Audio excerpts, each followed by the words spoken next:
Hello friends. Did you know that nearly 80% of those who watch my videos aren't subscribed? If you enjoy the content, I'd truly appreciate it if you hit that subscribe button. It helps a lot. Also, don't forget to leave a like and share your thoughts in the comments.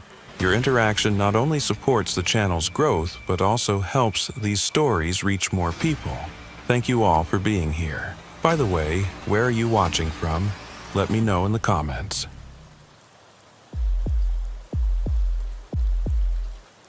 I've been working as a forest ranger in Black Pine National Forest for 11 years. During that time, I've seen people get lost, injured, dehydrated, and suffer from hypothermia. I've seen the strange things the human mind conjures up in moments of panic, but I'd never seen anything like what Ava Holbrook described that October morning. She arrived at the station before dawn, before we had even finished brewing our first pot of coffee. Her hiking boots were caked in mud that hadn't yet dried, and pine needles were stuck in her hair. She looked like someone in her mid-30s, athletic, familiar with the trails. But her eyes told a different story. In her eyes, I saw that look I'd seen before in people who had spent a night lost in the woods, a look that seemed to see 1,000 meters ahead. "I need to report something," she said, her voice calm but weak, as if she were struggling to hold herself together with sheer willpower. I grabbed my notepad and sat her down. My partner, Dean, brought her some water. She drank half the bottle before she started talking. "I was on the Ridgeline Trail yesterday afternoon," she began. "I've hiked it a dozen times. I know every turn, every marker, but yesterday, something was wrong." I nodded, keeping my expression neutral. People get disoriented out there all the time. The forest can play tricks, especially when you're tired or the light starts to change. "About 3 miles in, I noticed footprints in the mud," she continued. "Fresh ones, boot prints, same size as mine, same tread pattern." "Could have been another hiker," Dean offered. She shook her head. "That's what I thought at first, but they were going the same direction I was, and they were identical, not just similar, identical. Same wear pattern on the heel, same chip missing from the left toe." I glanced at her boots. Sure enough, there was a small chunk missing from the left toe cap. I figured maybe I'd gotten turned around somehow, that I was walking in a circle and seeing my own prints from earlier. But I checked my GPS. I was on the right path, moving forward. And the prints, they were ahead of me. Fresh. Like someone was walking 20-30 feet in front of me. "Did you see anyone?" I asked. "No, that's the thing. The trail was empty. It was a Thursday afternoon, not peak season. I hadn't seen another person since I left the trailhead. But those prints just kept appearing, always ahead, always the same." She paused, taking another drink of water. Her hands were shaking slightly. "I tried to catch up to them. I walked faster, even jogged for a bit, but I never got any closer. The prints were always there, always the same distance ahead. And then," she stopped, staring at the table. "Then what?" Dean prompted gently. "Then I realized they weren't just ahead of me anymore. They were beside me too.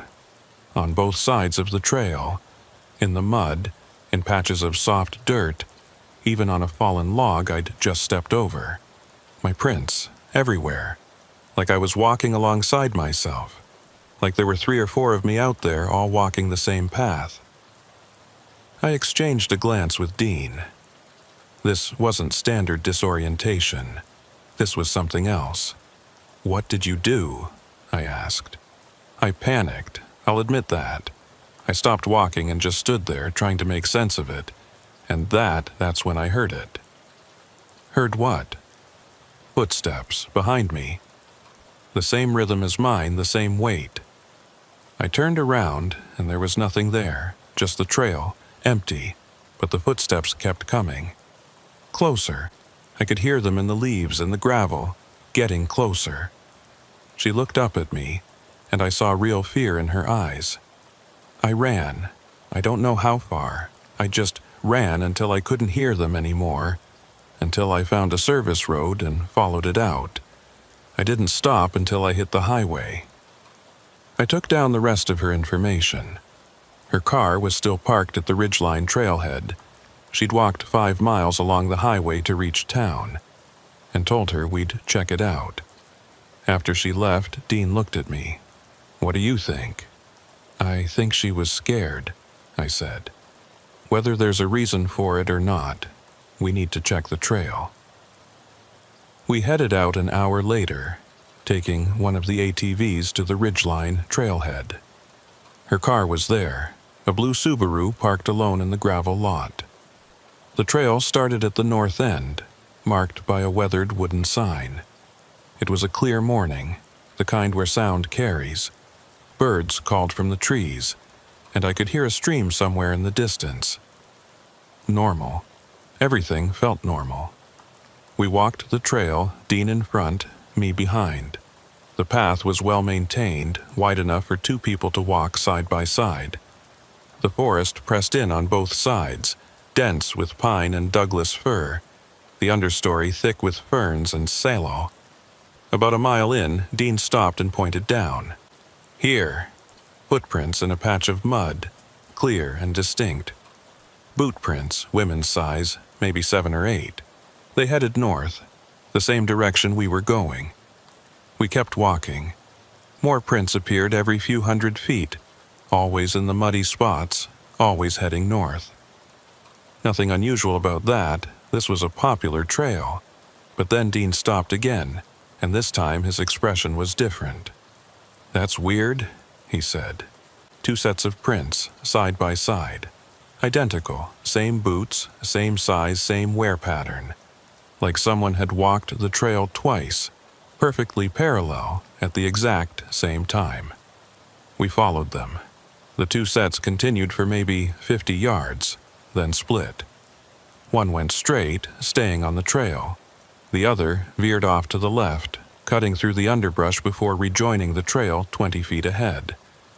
"Could be 2 people with the same boots," Dean offered, but he didn't sound convinced. We kept going. The prints multiplied. 3 sets, 4, 5. All identical, all seemingly made by the same person, but all going in slightly different directions before converging back on the main trail. At the 3-mile mark, we found something else. A log across the trail, knee-high, the kind you'd step over without thinking. There were prints on top of it. Not beside it, not around it, on top of it. 5 or 6 clear impressions in the moss covering the log, like someone had walked across it instead of over it. Dean didn't say anything. He just stared at the log, then at the prints surrounding it. We checked the area, looking for signs of other hikers. Any explanation. We found more prints. Dozens of them, all identical, all crisscrossing the trail in patterns that didn't make sense. They looped back on themselves, appeared in places where no one could have walked without climbing through dense brush, vanished and reappeared on the other side of the trees, too thick to squeeze through. "This isn't right," Dean said quietly. We followed the trail for another mile. The prints continued, multiplying, overlapping, creating a chaotic web that covered every muddy patch, every bare spot of earth. And then, suddenly, they stopped. Not faded out, not disappeared into dry ground. Stopped.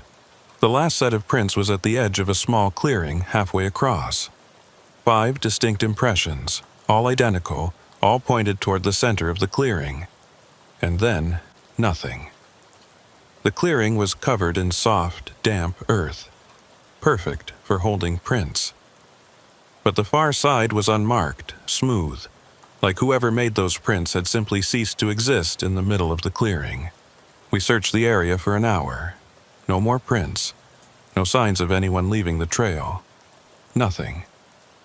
When we got back to the station, I filed a report, but I didn't know what to put in it. What do you say? That we found prints that shouldn't exist? That someone or something had walked that trail in multiple places at once? I called Ava that evening to return her car keys. We'd driven her Subaru back to the station. She answered on the first ring. "Did you find anything?" she asked. "We found the prints," I said. "We're still trying to figure out what they mean." She was quiet for a moment, then, "Do you believe me now?" "I believe something happened out there," I said carefully. "I'm not going back," she said. "I don't care if I left half my gear in that car. I'm not going back to that forest." "I understand," I said. And I did. After I hung up, I sat at my desk, staring at the photos Dean had taken. Dozens of identical boot prints, crisscrossing, overlapping, going nowhere and everywhere at once. I've thought about that day a lot since then. I've tried to come up with explanations. Maybe there were multiple hikers with the same boots. Maybe the prints were old, left at different times, and we just noticed them all at once. Maybe the soft earth played tricks with the impressions, making them look more similar than they were. But I can't explain the prints on top of the log, or the ones in the middle of the clearing that just stopped, or the way they seemed to multiply the farther we walked, like whatever made them was fragmenting, splitting into more and more copies of itself. 3 weeks later, I was doing a routine patrol of the Ridgeline Trail. It was late afternoon, the sun filtering through the trees at that low angle that makes everything look gold and green and peaceful. At the 3-mile mark, I stopped. The log was still there, covered in moss. I stepped closer and looked down. Fresh prints. Dozens of them, all around the log, all in the soft earth. Same boots, same tread pattern, same missing chip on the left toe. But there was no one else on the trail. I'd been alone since I left the trailhead an hour ago. I looked up, scanning the forest. Nothing. Just trees and shadows and the sound of wind moving through branches. I turned to keep walking, and that's when I saw them. Prints behind me. Fresh ones, in the dirt I'd just walked through. Prints that matched mine. Same tread, same wear pattern, but I'd been walking forward. Those prints were behind me, like someone had been following in my exact footsteps. I stood there for a long moment, listening. The forest was quieter than it should have been. No birds, no rustling leaves, just silence, heavy and waiting. I started walking again, faster this time. I didn't look back, I didn't stop. I just focused on moving forward, on getting back to the trailhead, on getting out of that forest, but I could hear them behind me. Footsteps, matching my pace, matching my rhythm. Like someone was walking right behind me, stepping exactly where I stepped, moving when I moved.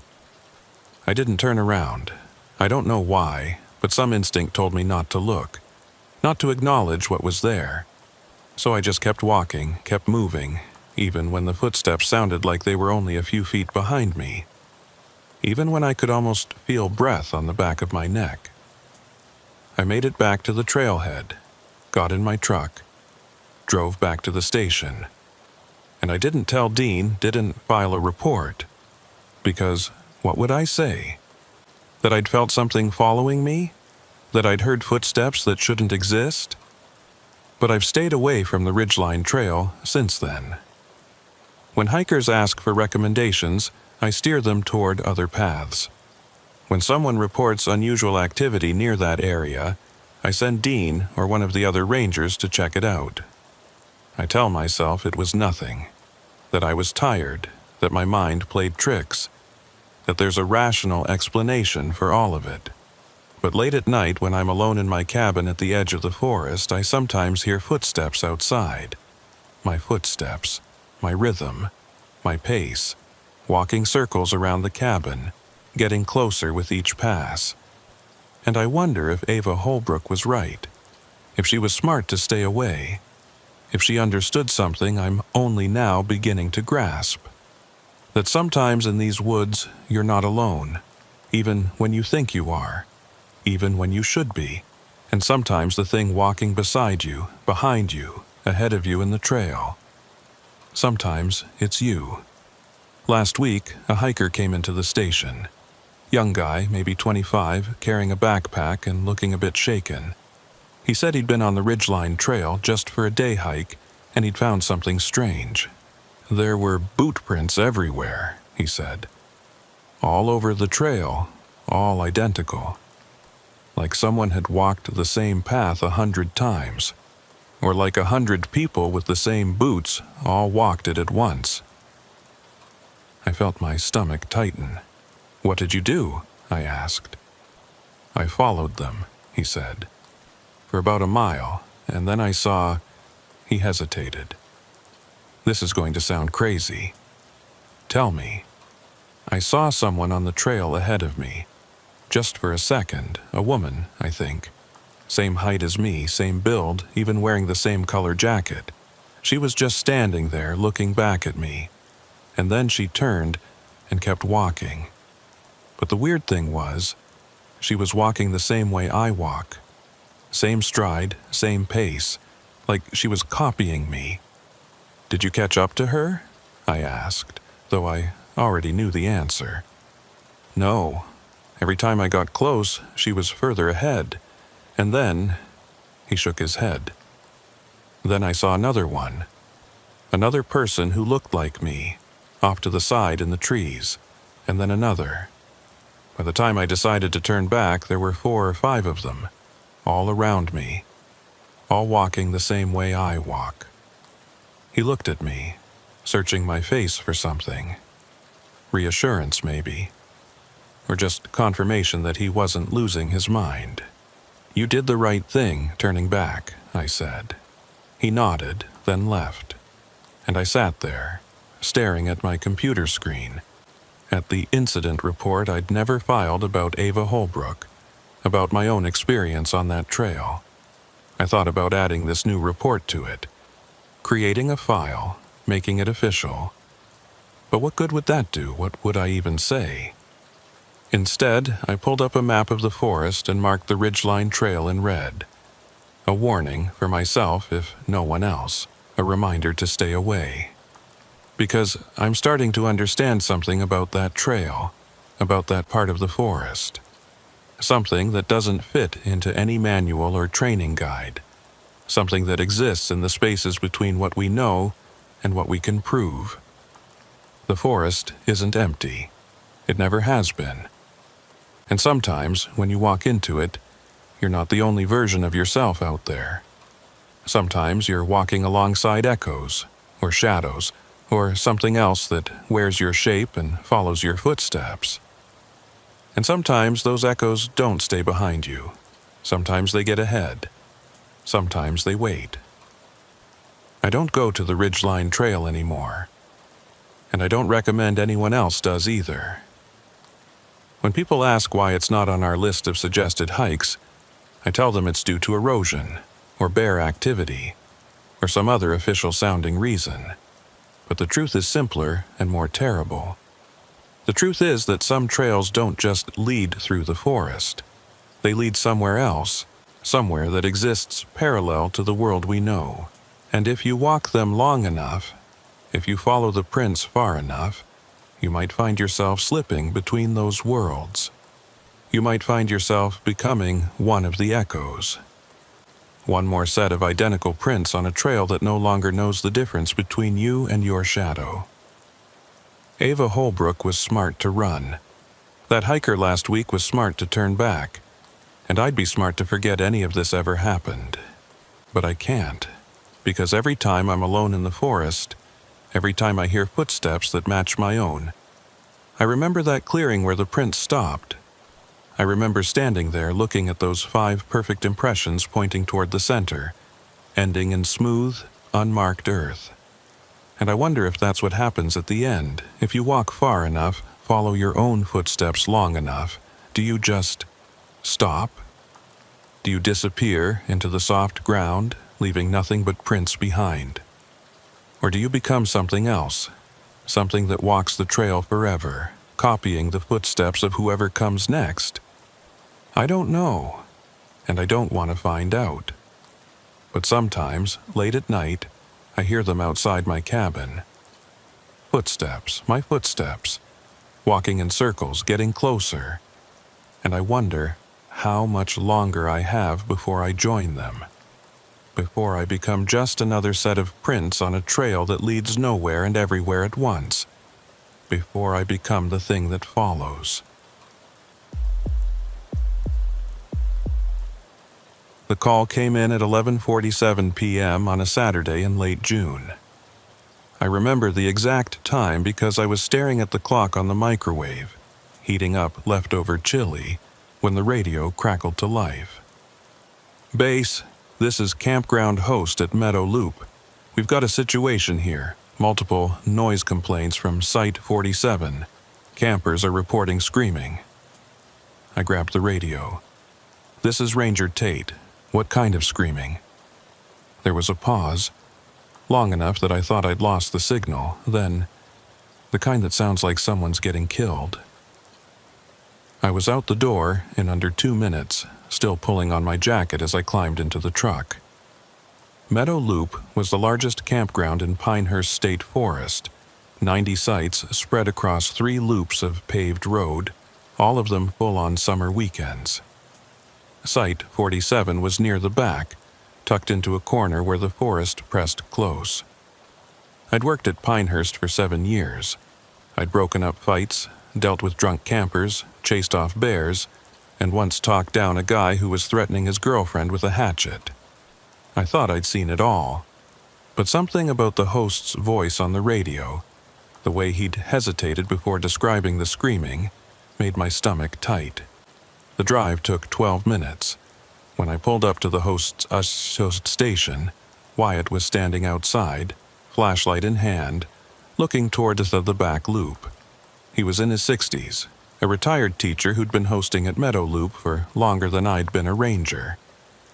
He wasn't easily spooked. "How long's it been going on?" I asked. "Started about 20 minutes ago," he said. 3 different campers called it in. Said it sounds like a woman screaming for help over and over. I was about to walk back there myself, but he trailed off. "But what?" "Listen." We stood there in the dark, the forest quiet around us except for the usual sounds. Wind in the trees, the distant hum of a generator, someone's radio playing soft country music. And then I heard it. A scream. High-pitched, desperate, raw. The kind of sound that makes your whole body go cold. It came from the direction of the back loop, echoing through the trees, and it didn't stop. It just kept going, one long shriek that cut through the night like a knife. Then it stopped, just cut off, mid-scream. Silence. "Jesus," Wyatt said quietly. I grabbed my flashlight and radio. "I'm going to check it out. You stay here and keep people calm. If I'm not back in 20 minutes, call the sheriff." "You want backup?" "Not yet. Might just be someone drunk or high making noise. No need to escalate unless we have to." I didn't believe that, and from the look on Wyatt's face, neither did he. But it was protocol, and protocol was all I had to hold on to right then. I drove slowly down the loop road, watching the campsites pass by. Most were occupied, tents glowing from lanterns inside, families settling in for the night. A few people stood outside their sites, looking toward the back of the loop, toward Site 47. I pulled up to the site and killed the engine. The headlights illuminated a standard campsite. A picnic table, a fire ring, a tent pitched on the gravel pad. Everything looked normal, peaceful even. I stepped out of the truck, flashlight in hand, and called out, "Forest Service, anyone here?" No answer. The campsite was quiet. The tent was zipped shut, its rainfly pulled tight. A camp stove sat on the picnic table next to a half-full pot of water. The fire ring held the remains of a fire, embers still glowing faintly red. I walked closer, my boots crunching on gravel. "This is the Forest Service. I need to speak with whoever's camping here. Still nothing. I reached the tent and knocked on one of the poles. Hello? Anyone in there? The tent shifted slightly in the breeze, but there was no response from inside. I unzipped the front flap and shone my light in. Empty sleeping bags laid out, 2 of them, neatly arranged. A couple of backpacks in the corner, some clothes folded on top of them, a book, a water bottle, a phone charging from a portable battery. But no people. I backed away from the tent and scanned the campsite again. The fire was recent, maybe an hour old. The water on the stove was still warm when I touched the pot. Whoever had been here hadn't been gone long. I radioed Wyatt. Site 47 appears abandoned. Campers are gone, but all their gear is here. I'm going to check the area. Copy. Still want me to hold off on the sheriff? Yeah, give me a few more minutes. I walked the perimeter of the campsite, looking for any sign of where the occupants might have gone. A bathroom run, maybe. A walk to another site to visit friends. But all the neighboring sites were quiet, their occupants either asleep or pretending to be. That is when I heard it again. The scream. It came from behind me, from the direction of the campsite I'd just searched. I spun around, flashlight sweeping across the tent, the picnic table, the fire ring. Nothing. No one. But the scream continued. A woman's voice, high and terrified, calling for help. Somebody help me, please help. I ran back to the campsite, my heart hammering. The scream was loud, close, like it was coming from right there in the site. But there was no one. The tent was still empty, the campsite still abandoned. Where are you? I shouted. Call out so I can find you. The screaming stopped. Just like before, it cut off mid-cry, leaving only silence and the sound of my own heavy breathing. I stood there, flashlight shaking slightly in my hand, trying to make sense of what I'd just heard. The scream had been real. I hadn't imagined it. It was too loud, too clear, too desperate to be anything but real. I searched the campsite again, more thoroughly this time. I checked inside the tent, moved the backpacks, looked under the picnic table. I walked 20 feet into the woods in every direction, calling out, listening for any response. Nothing. I radioed Wyatt. I'm not finding anyone, but I definitely heard the screaming. It's coming from this site, but there's nobody here. You want me to come back there? Yeah, bring your light, and maybe we should call the sheriff now. While I waited for Wyatt, I walked around the site one more time. Something felt wrong about it, beyond just the missing campers and the unexplained screaming. It took me a minute to figure out what it was. Everything was too perfect. The tent was zipped and staked properly. The fire was carefully contained in the ring, surrounded by rocks. No scattered logs or trash. The picnic table was clean, the camp stove neatly arranged. Even the sleeping bags inside the tent were laid out with care, like someone had taken time to make everything just so. It didn't look like a campsite that had been abandoned in a hurry. It looked like a campsite that someone had carefully prepared and then walked away from. Wyatt arrived a few minutes later, breathing hard from the walk. He was in decent shape for his age, but the back loop was a quarter-mile from the host station. "Show me," he said. I walked him through the site, pointing out the tent, the warm water, the glowing embers. He checked everything I'd already checked, his face growing more concerned with each passing minute. "This doesn't make sense," he said finally. "People don't just leave all their stuff and wander off, not like this. I know." And the screaming, he didn't get to finish. The scream started again, so loud and so close that we both jumped. It was coming from everywhere and nowhere, echoing off the trees, filling the air with raw, panicked terror. "Help me! Please, somebody help me! He's going to kill me!" Wyatt and I spun around, flashlights cutting through the dark, searching for the source. But there was nothing. Just the empty campsite, the silent forest, and that terrible, impossible screaming. "Who's there?" Wyatt shouted. "Where are you?" The screaming continued, rising in pitch, becoming almost inhuman in its intensity. And then, just like before, it stopped. Mid-scream, cutting off so abruptly it left a ringing in my ears. Wyatt looked at me, his face pale in the glow of our flashlights. What the hell was that? I don't know. We stood there for a long moment, listening. The forest around us was completely silent now. No wind, no animals, no distant generators or radios. Just silence, heavy and oppressive. "We need to call this in," Wyatt said. "This is beyond us." I nodded and grabbed my radio. But before I could key the mic, I heard something else. Not a scream this time. Footsteps, multiple sets, moving through the brush behind the campsite. "Did you hear that?" I whispered. Wyatt nodded, his hand going to the bear spray on his belt. We both aimed our flashlights toward the sound. The footsteps grew louder, closer, branches snapping, leaves rustling. Someone, multiple someones, moving through the forest, heading straight for us.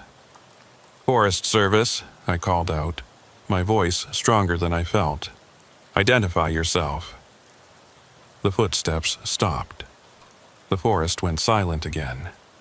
We waited, flashlights steady on the dark wall of trees. Nothing emerged. No one answered.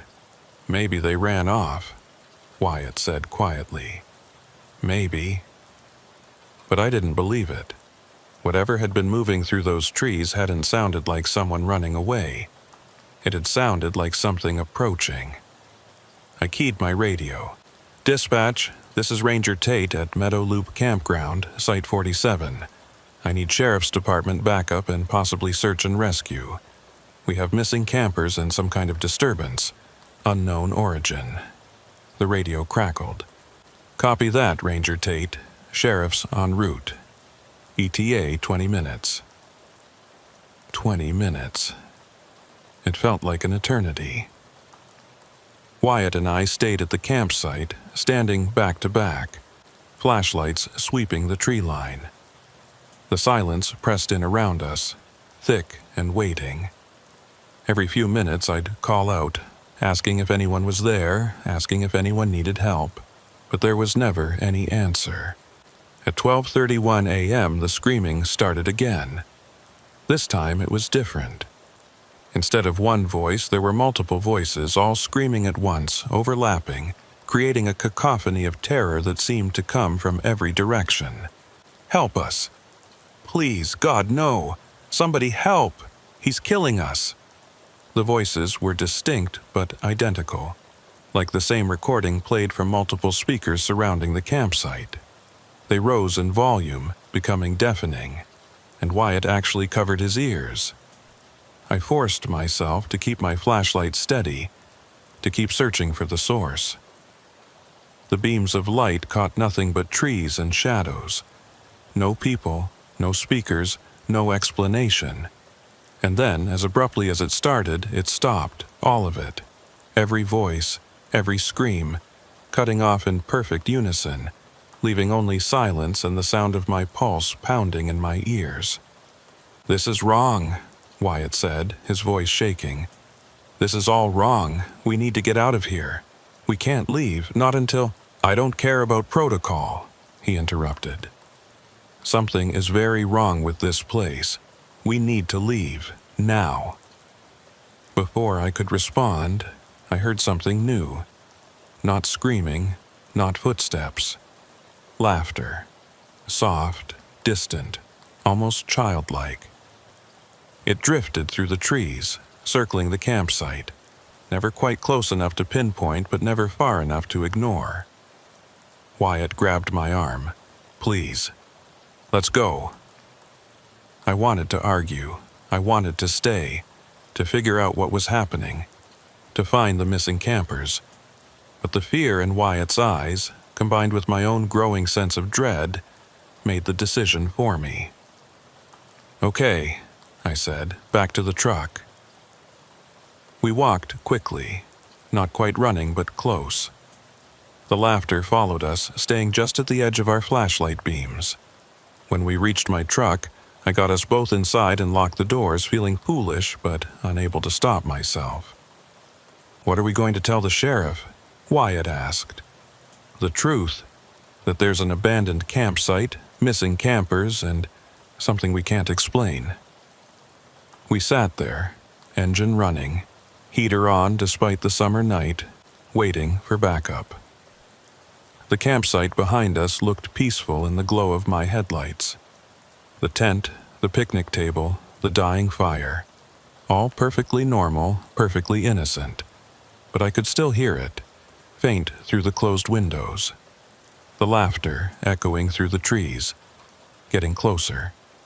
Sheriff's Deputy Morgan arrived at 12:53 a.m., followed by 2 more units 5 minutes later. I briefed them on what we'd found, or rather, what we hadn't found. They looked skeptical, especially when I got to the part about the screaming with no source. "Could be someone playing a prank," Deputy Morgan suggested. "Campers get bored, think it's funny to scare people." "For over an hour?" I said. "And where are they? Where's the equipment they'd need to project sound like that?" She didn't have an answer for that.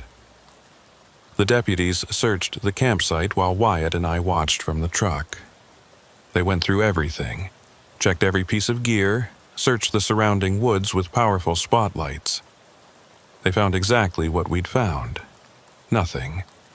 No campers, no speakers, no explanation. "We'll need to identify the people who reserved this site," Deputy Morgan said. "See if we can track them down, make sure they're okay." I pulled up the reservation on my phone. Site 47 was registered to a couple from Seattle, a man and woman in their 30s. I had their names, their vehicle information, their phone number.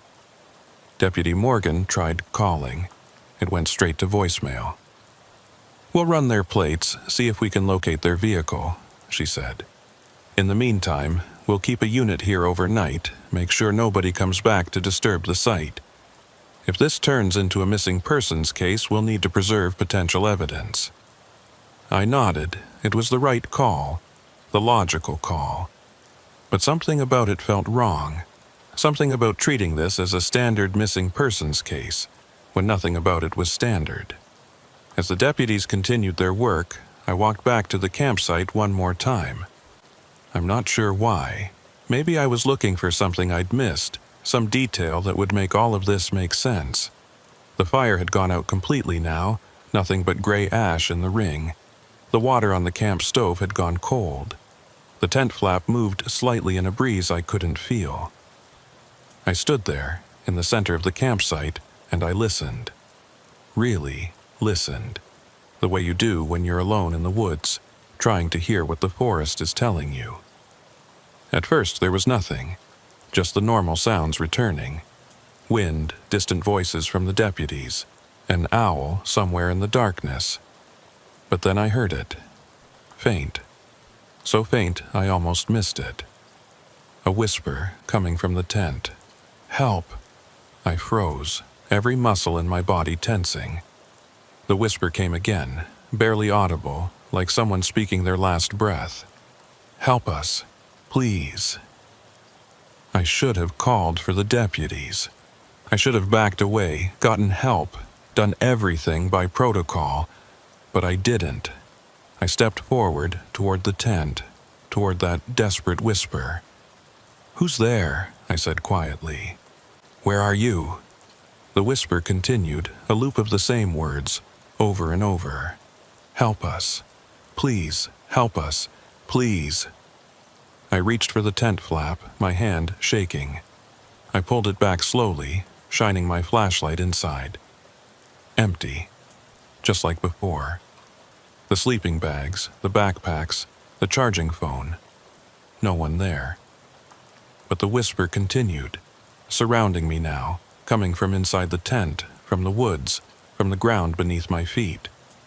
"Help us. Please, help us. Please." I backed away, my flashlight beam jerking wildly. The whisper grew louder, more insistent, multiplying into dozens of voices all saying the same thing. "Help us. Please, help us. Please, help us." I turned and ran, stumbling over the gravel, nearly dropping my flashlight. The voices followed me, filling my ears, overwhelming my thoughts. Deputy Morgan grabbed my arm as I reached the road. "What's wrong? What happened?" I couldn't speak. I could only point back at the campsite, at the tent that should be empty but wasn't, at the voices that shouldn't exist but did. She looked at me like I was losing my mind. Maybe I was. "There's nothing there," she said gently. "You've been dealing with this for hours. You're exhausted. Why don't you head back to the station, get some rest? We've got this covered." I wanted to argue. I wanted to tell her about the whispers, about the feeling that something was very, very wrong with that campsite. But I could see she wouldn't believe me. How could she, when I barely believed it myself? So I nodded and got in my truck. Wyatt climbed in beside me, looking as shaken as I felt. As we drove away, I looked in the rearview mirror. The campsite sat there in the glow of the patrol car's lights, peaceful and normal. The deputies were packing up, preparing to post a unit for the night. And standing at the edge of the trees, just barely visible in the darkness, were figures. 3 of them, maybe 4, just standing there watching. They were too far away to make out details, but something about the way they stood, the way they didn't move, sent ice down my spine. I blinked, and they were gone. The tree line was empty. "Did you see that?" I asked Wyatt. He didn't answer. He was staring straight ahead, his jaw clenched, his hands gripped tight in his lap. We drove back to the station in silence. The next morning, I came in early, before dawn, to check on the situation. The deputy who'd been stationed overnight reported nothing unusual. "Quiet night," he said. "No activity at the site." "Did you hear anything?" I asked. "Any screaming? Any sounds at all?" "Just the normal wood stuff," he said. "Why?" I didn't answer. I just thanked him and went to file my report. At 8:00 a.m., Deputy Morgan called. They'd located the vehicle registered to the couple from Seattle. It was parked at a trailhead 15 miles away, on the other side of the forest. The car was locked, everything inside appeared normal. "We're treating it as a missing persons case now," she said. "Got search and rescue mobilizing. We'll start at the trailhead and work our way back." "What about the campsite?" "We cleared it this morning. Impounded all the gear as evidence. Site's empty now." "Did you find anything else? Anything that might explain what happened?" There was a pause on the line. Then, "There was one thing. One of my deputies found it in the woods behind the site. Might be nothing, but what? A recording device.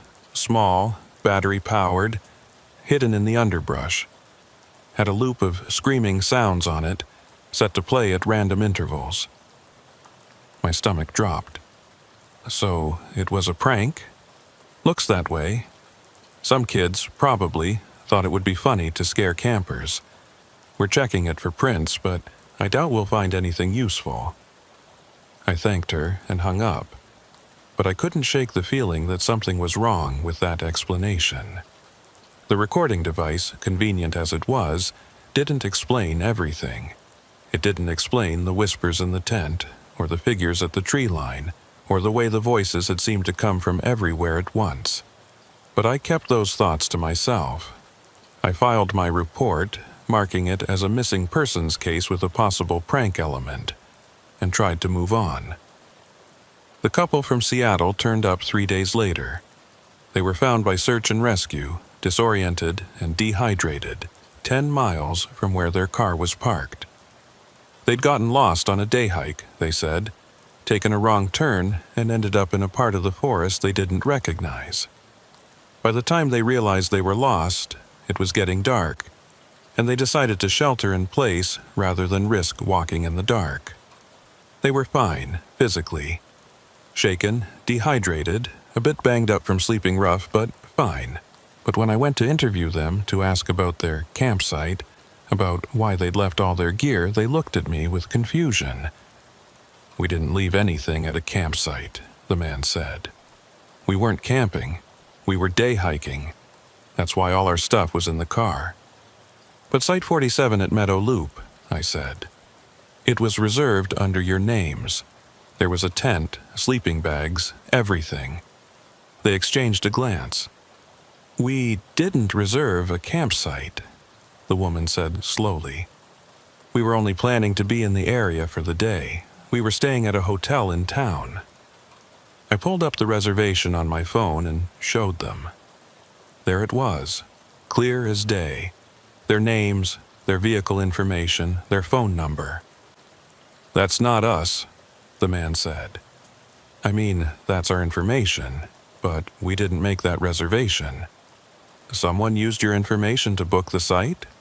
"I guess so. But why would they do that?" I didn't have an answer.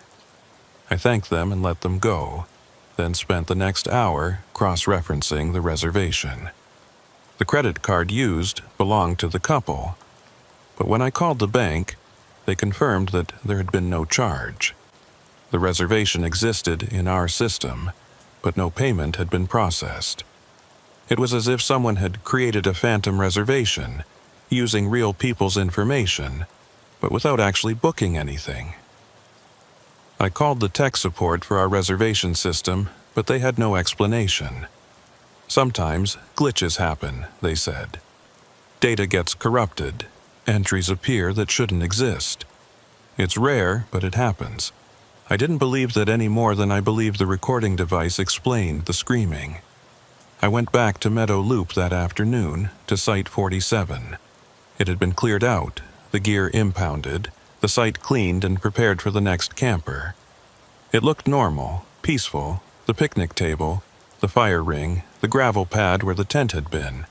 Just another campsite in just another forest. But as I stood there looking at the empty site, I heard it again. Faint, almost imperceptible.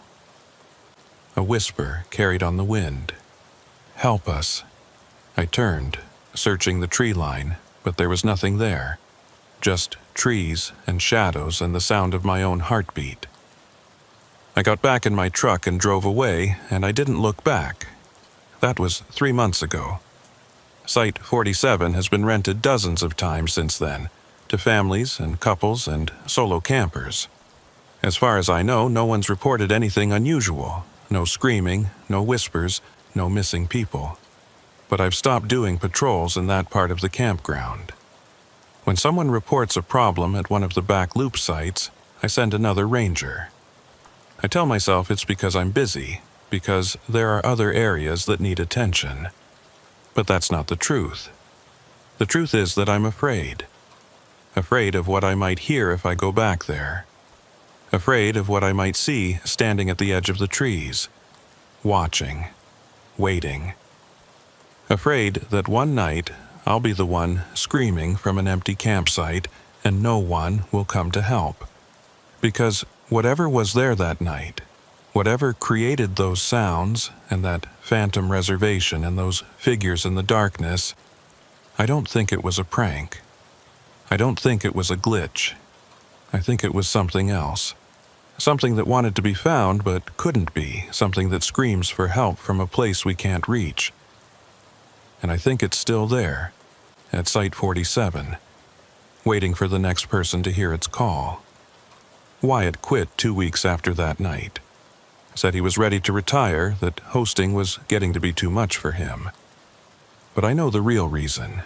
I saw it in his eyes every time someone mentioned the back loop. Every time a camper reported an unusual noise. He heard it too. The whispers. The calls for help that come from nowhere and everywhere at once.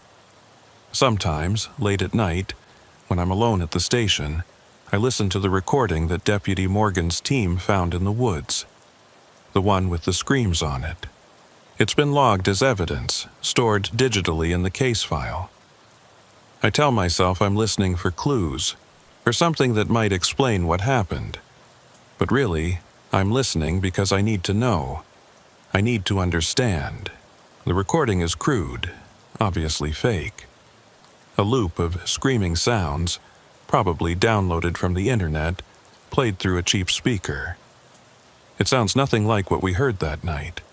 The screams on the recording are theatrical, overdone. The kind of thing you'd hear in a haunted house or a cheap horror movie. They don't have the raw, desperate quality of the sounds that came from Site 47.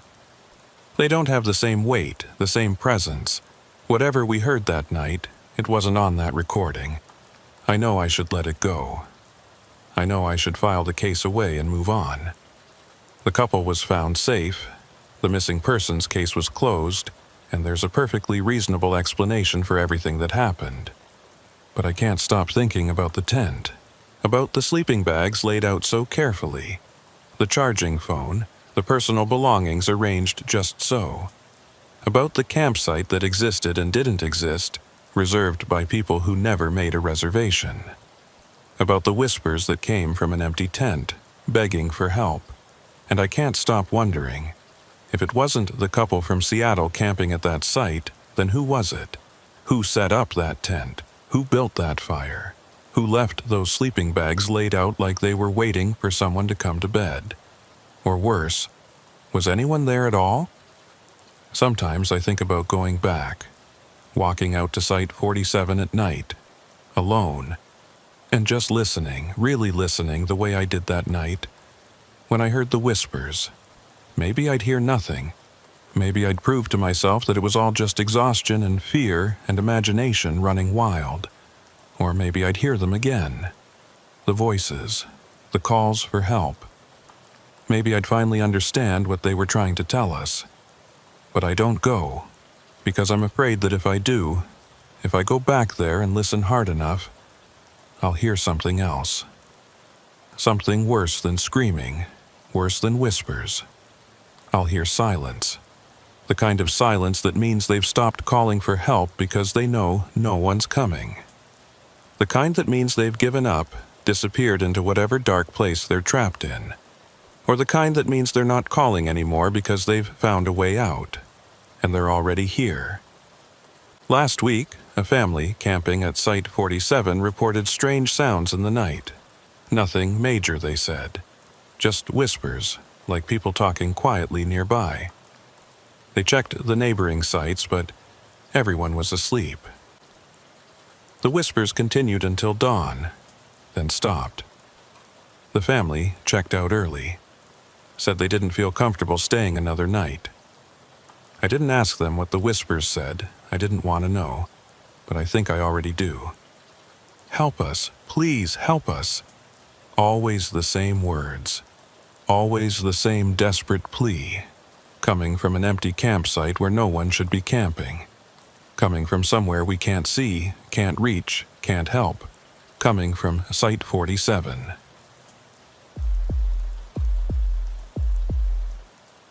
I met Ellis Brennan on a Tuesday morning in September at the trailhead parking lot of Coldwater Ridge. He was sitting on the tailgate of his truck, a thermal blanket wrapped around his shoulders despite the warm morning sun, staring at nothing in particular. When I pulled up in my Ranger truck, he barely registered my presence. "Mr. Brennan?"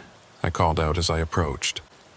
"I'm Ranger Morgan. You called about getting lost last night?" He looked at me then, and I saw immediately that something was wrong. His eyes had that hollow quality I'd seen in combat veterans, in people who'd witnessed things that fundamentally changed them. He was maybe 24, 25, with the kind of athletic build that suggested he spent a lot of time outdoors. But right now, he looked small, diminished somehow. "I wasn't lost," he said quietly. I knew exactly where I was. That was the problem. I'd been a ranger at Coldwater Ridge State Park for 9 years. The park covered 40,000 acres of dense forest, steep ridges, and narrow valleys where cell service was non-existent, and the trails could be treacherous even in good weather. We got a lot of calls from hikers who'd underestimated the terrain or stayed out past dark. Most of them were fine once we found them, just cold and embarrassed. But something about the way Ellis Brennan sat there, wrapped in that blanket in the morning warmth, made me think this wasn't a standard lost hiker situation. "Why don't you tell me what happened?" I said, sitting down beside him on the tailgate. He was quiet for a long moment, and when he finally spoke, his voice was barely above a whisper. "I saw something in the woods last night. Something that shouldn't exist. And I think it saw me too." I'd heard strange stories before. The forest did things to people's minds, especially at night. Shadows became creatures, sounds became threats, and exhaustion mixed with fear created hallucinations that felt absolutely real. I didn't dismiss what he was saying, but I also knew to take it with a grain of salt. "Start from the beginning," I said. "When did you enter the park?" "Yesterday afternoon, around 3. I was planning to do the ridgetop loop, maybe 8 miles, be back before dark. I've hiked it before, knew the trail pretty well." "What happened?" "Everything was fine at first, normal. I saw a few other hikers early on, but by the time I got to the upper ridge, I was alone. That's how I like it usually, peaceful, you know." He paused, pulling the blanket tighter around himself. "Around 6, I stopped to have a snack, take some photos. The sun was getting low, but I figured I had plenty of time. The descent is only about 3 miles from that point. I'd done it in less than an hour before." "But you didn't make it back before dark." "No, because that's when I saw it the first time." "Saw what?" He turned to look at me, and I saw fear in his eyes. Real, bone-deep fear. A smile, just a smile, hanging in the dark between the trees. I kept my expression neutral. "Can you describe it?" "It was like, you know how you can see someone's teeth in the dark, how they catch the light even when everything else is shadow. It was like that, but wrong. Too many teeth, too wide, just this arc of white in the darkness, maybe 15 feet off the trail. Could it have been an animal? Deer eyes reflect light, and it wasn't eyes," he interrupted. "And it wasn't an animal. It was a smile. A human smile, or something shaped like one." I stood there staring at it for maybe 10 seconds trying to figure out what I was looking at. And then it moved. Moved how? It got wider, like whatever was smiling decided to smile bigger. And I realized I could see it even though there was no light. No flashlight, no moonlight hitting it, nothing. It was just there, glowing faintly white against the darkness. I'd heard stories about foxfire, bioluminescent fungi that could create strange glowing patterns in the woods, but Ellis was describing something else, something that moved with intention. "What did you do?" I asked. "I ran, not away from it. That would have taken me deeper into the woods. I ran down the trail toward the parking lot. I had my headlamp, and I kept it pointed straight ahead, didn't look back. I just ran." "Did you see it again?" He nodded slowly. "About a quarter mile down the trail, I had to stop. I'm in decent shape, but I'd been hiking all day and that sprint took everything out of me. I bent over, hands on my knees, trying to catch my breath. And when I looked up, it was there again. On the other side of the trail this time, deeper in the trees. That same smile, watching me. How far away? 20 feet, maybe. Close enough that I could count the teeth. 37 of them, all perfectly straight, all too white. They weren't reflecting my headlamp. They were glowing on their own, like they were lit from inside." I made notes as he talked, trying to think of natural explanations. Mushrooms, minerals, some kind of reflective bark. But 37 teeth, counted, distinct, arranged in a smile. That didn't fit any natural phenomenon I knew. I started walking again, Ellis continued. Fast, not quite running, but close, and the smile kept pace with me, sometimes on the left side of the trail, sometimes on the right. Always the same distance away, always watching. And the worst part was I never saw anything attached to it. No body, no face, no eyes above it. Just the smile floating in the darkness. How long did this go on? An hour, maybe more. I lost track of time. Every time I thought I'd lost it, every time the trail turned, or I put some distance between us, it would reappear. Sometimes ahead of me, sometimes behind. Once I saw it up in the trees at least 20 feet off the ground, just hanging there in the branches. Did it ever get closer? He shook his head. No, it kept that distance like it was following me but didn't want to catch me. Or like it was herding me, keeping me on the trail, making sure I didn't go off into the woods. Did you try calling out, making noise? I yelled at it once, asked what it wanted, told it to leave me alone.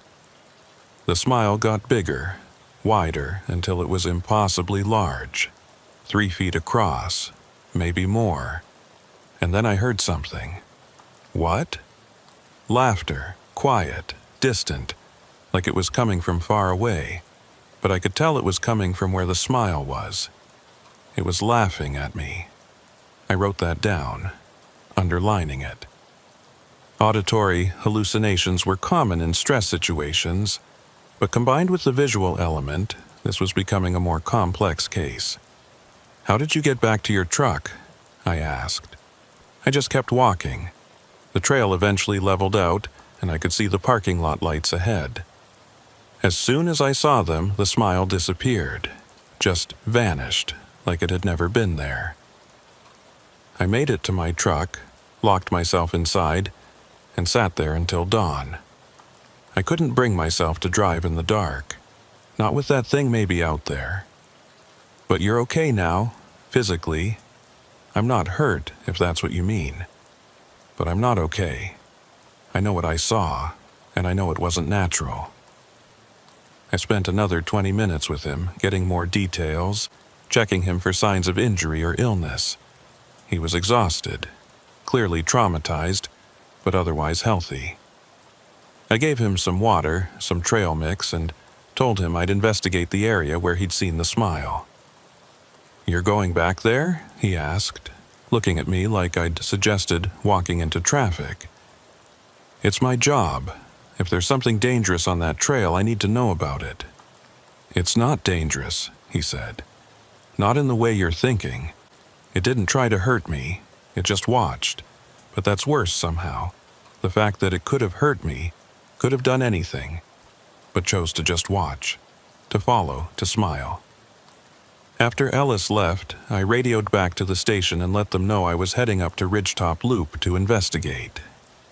My supervisor, a man named Carl, who'd been with the Park Service for 30 years, acknowledged but didn't sound concerned.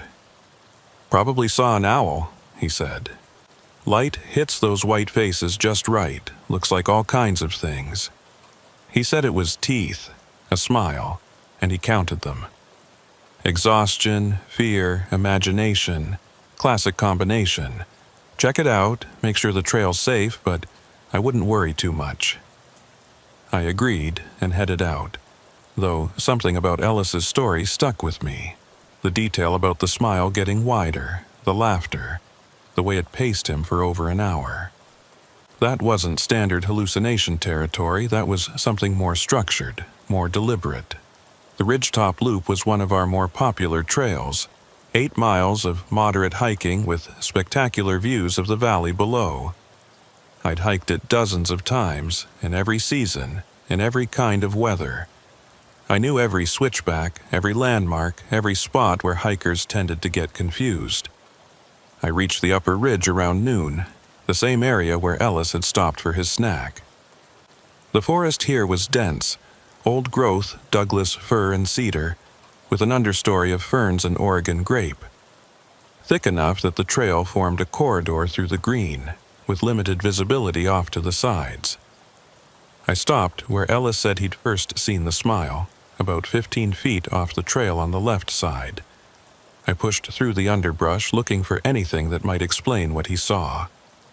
No mushrooms, no reflective bark, no signs of any animal activity. But I did find something else. Marks on a tree trunk, about 6 feet up. They were fresh, the exposed wood still pale and sticky with sap. They looked like claw marks, 4 parallel gouges, each about 8 inches long. I photographed them, measured them, took samples of the sap. Black bear claws could leave marks like that, but usually not so clean, and usually not on trees this deep in the forest where they had plenty of food sources. These marks looked deliberate, like something had stood at that tree and carefully scraped its claws down the bark. I continued along the trail, checking the areas where Ellis said he'd seen the smile reappear. At each spot, I found the same thing: claw marks on trees, always about 6 feet up, always 4 parallel gouges. Whatever had made them was either very tall or very good at climbing. By the time I reached the section where Ellis had seen the smile in the trees, 20 feet up, I was starting to feel uneasy. The forest was quiet, too quiet. No bird calls, no squirrels chattering, none of the usual ambient noise. Just silence and the sound of my boots on the trail. I found more marks high up in a cedar tree, scratched into the bark at a height that would require a ladder to reach. Or something very long and very strong. I radioed Carl. "I'm finding evidence of something big up here. Claw marks, lots of them, consistent pattern. Could be a bear, but the height and frequency don't match normal behavior." "Mountain lion?" Carl suggested. "Maybe. But the marks are too big, too deep. I think we should close this section of trail until we figure out what's going on. Let's not be hasty. Could be elk antlers, could be vandalism. Document everything and we'll review it when you get back." I agreed and continued my investigation, but I was increasingly convinced that Ellis had seen something real. Maybe not a floating smile. Maybe his exhausted brain had interpreted something else that way, but there was definitely an animal up here. Something big enough and bold enough to leave marks all along a heavily trafficked trail. I was about 2 miles from the parking lot when the lights started to change. I'd been so focused on the investigation that I hadn't noticed the sun dropping toward the horizon. In another hour, it would be dark. I picked up my pace, not quite ready to admit I was nervous, but definitely ready to be off this trail before night fell. The marks I'd been finding were appearing more frequently now, sometimes on multiple trees visible from a single spot. It was like whatever made them wanted to mark its territory, wanted to make sure anything passing through knew it was there. Half a mile from the lot, I stopped to photograph a particularly deep set of marks. As I was adjusting my camera, I heard something in the forest behind me. Not a rustle, not a crack of a branch. A breath, deep and slow, like something large exhaling. I turned, camera in one hand, other hand going to the bear spray on my belt. The forest looked empty. Darkening shadows between the trees, the narrow trail stretching back the way I'd come. Nothing moved. Nothing made a sound. But I had the overwhelming feeling that I was being watched. I stood there for a long moment, scanning the tree line, looking for any sign of an animal. Bears were usually loud, crashing through underbrush. Mountain lions were silent but rare, and typically avoided humans. Whatever was out there didn't sound like either. Another breath, closer this time. And then I saw it. Not a smile, not like Ellis had described, but something that could easily be mistaken for one in the right light, from the right angle, by someone exhausted and afraid. Birch bark. A section of white birch trunk, partially stripped, revealing the pale wood underneath in a pattern that looked almost tooth-like. A row of vertical strips, each one a slightly different length, creating an irregular pattern that, in the darkening forest, could look like teeth in a smile. I approached the tree, relief flooding through me. This was it. This was what Ellis had seen.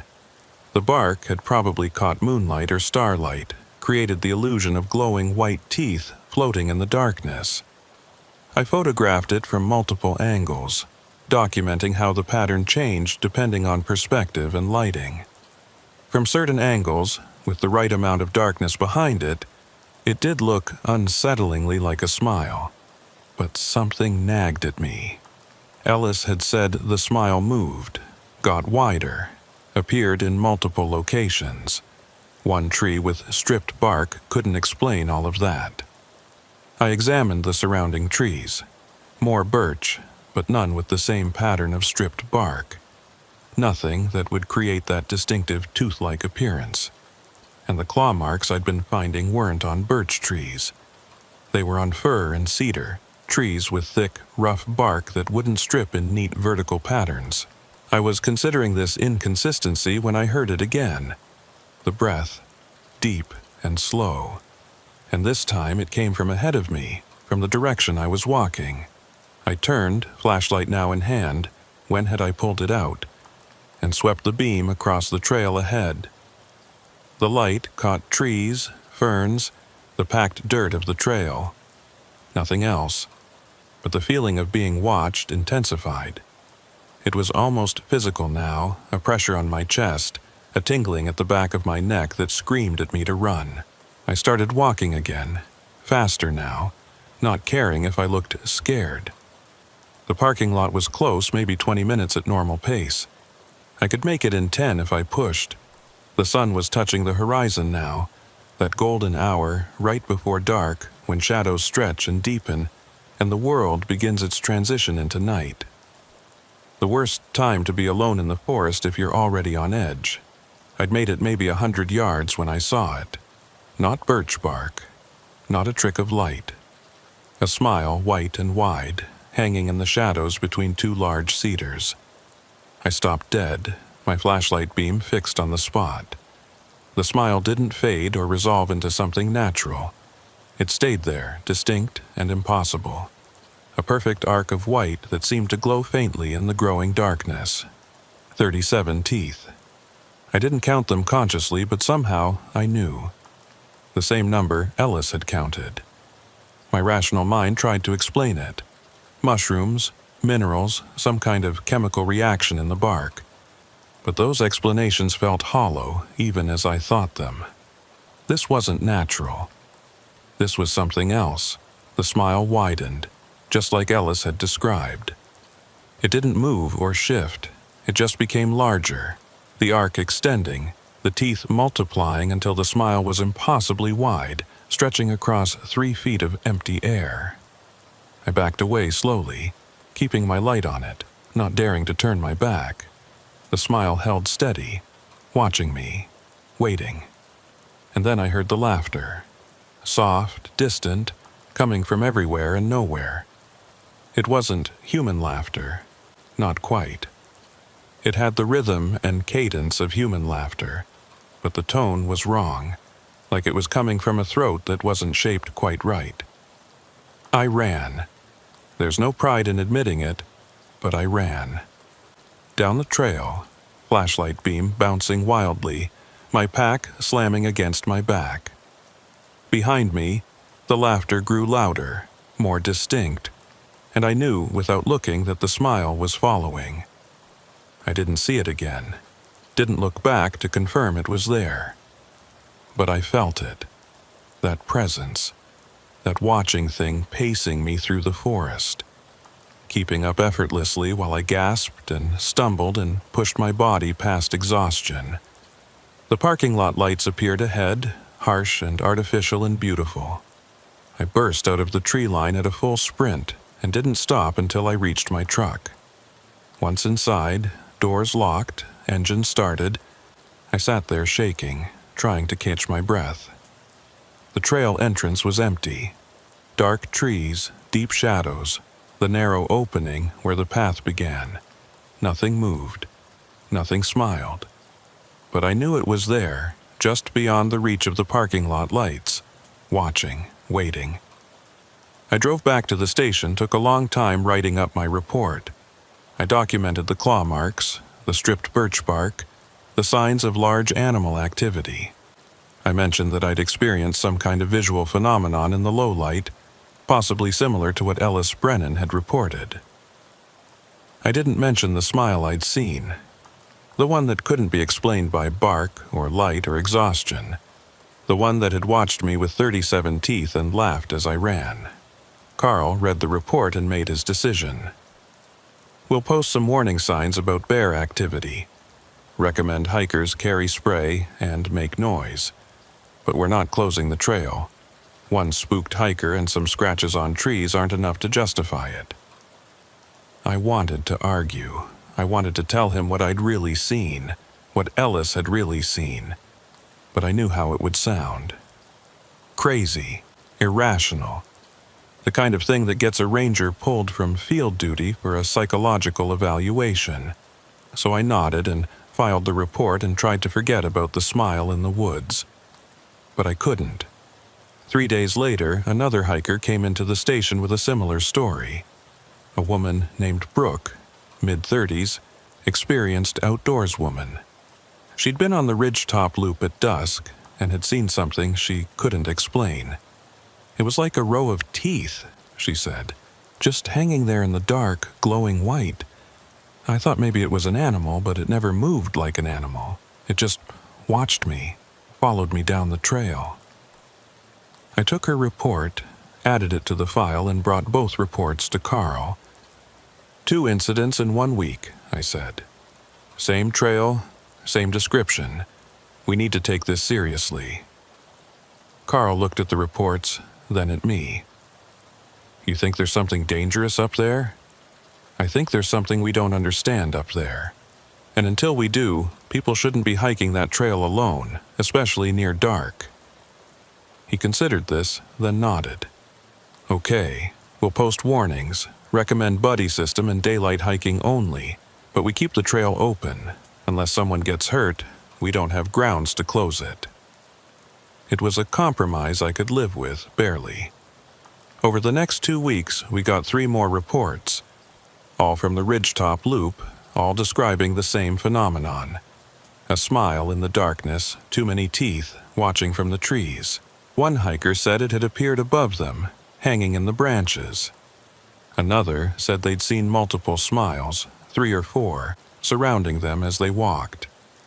None of them were hurt. All of them were terrified. Carl finally agreed to close the trail temporarily while we conducted a thorough investigation. We brought in a wildlife biologist from the state university, a woman named Dr. Shaw, who specialized in large predator behavior.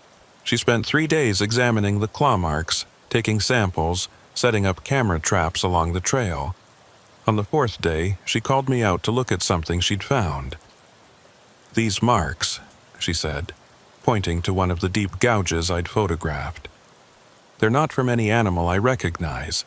The pattern is wrong for bear, wrong for mountain lion. The depth suggests something with incredible strength, but the precision suggests something with fine motor control. Most large animals don't combine those traits. What do you think made them? She hesitated, choosing her words carefully. If I had to guess, based purely on the physical evidence, I'd say human. But no human has claws like this, and no human could reach the marks 20 feet up without climbing gear, which would leave other evidence. So, what are you saying? I'm saying I don't know, and as a scientist, that bothers me more than any explanation would. We reviewed the camera trap footage. Hours of empty trail, wind moving through trees, the occasional deer or raccoon. Nothing unusual. Until the last camera, the one positioned near where Ellis had first seen the smile. The footage showed the empty trail, evening shadows deepening. Timestamp, 7:43 p.m. Nothing moved for several minutes. Then, at 7:47, something appeared at the edge of the frame. Not walking into view, not emerging from the forest. Just appearing, like it had been there all along and the camera had only just noticed it. It was tall, maybe 7 feet, but the proportions were wrong. Too thin, too elongated, like someone had taken a human form and stretched it. The camera's night vision rendered everything in shades of gray and black, but there was one feature that stood out in sharp white contrast.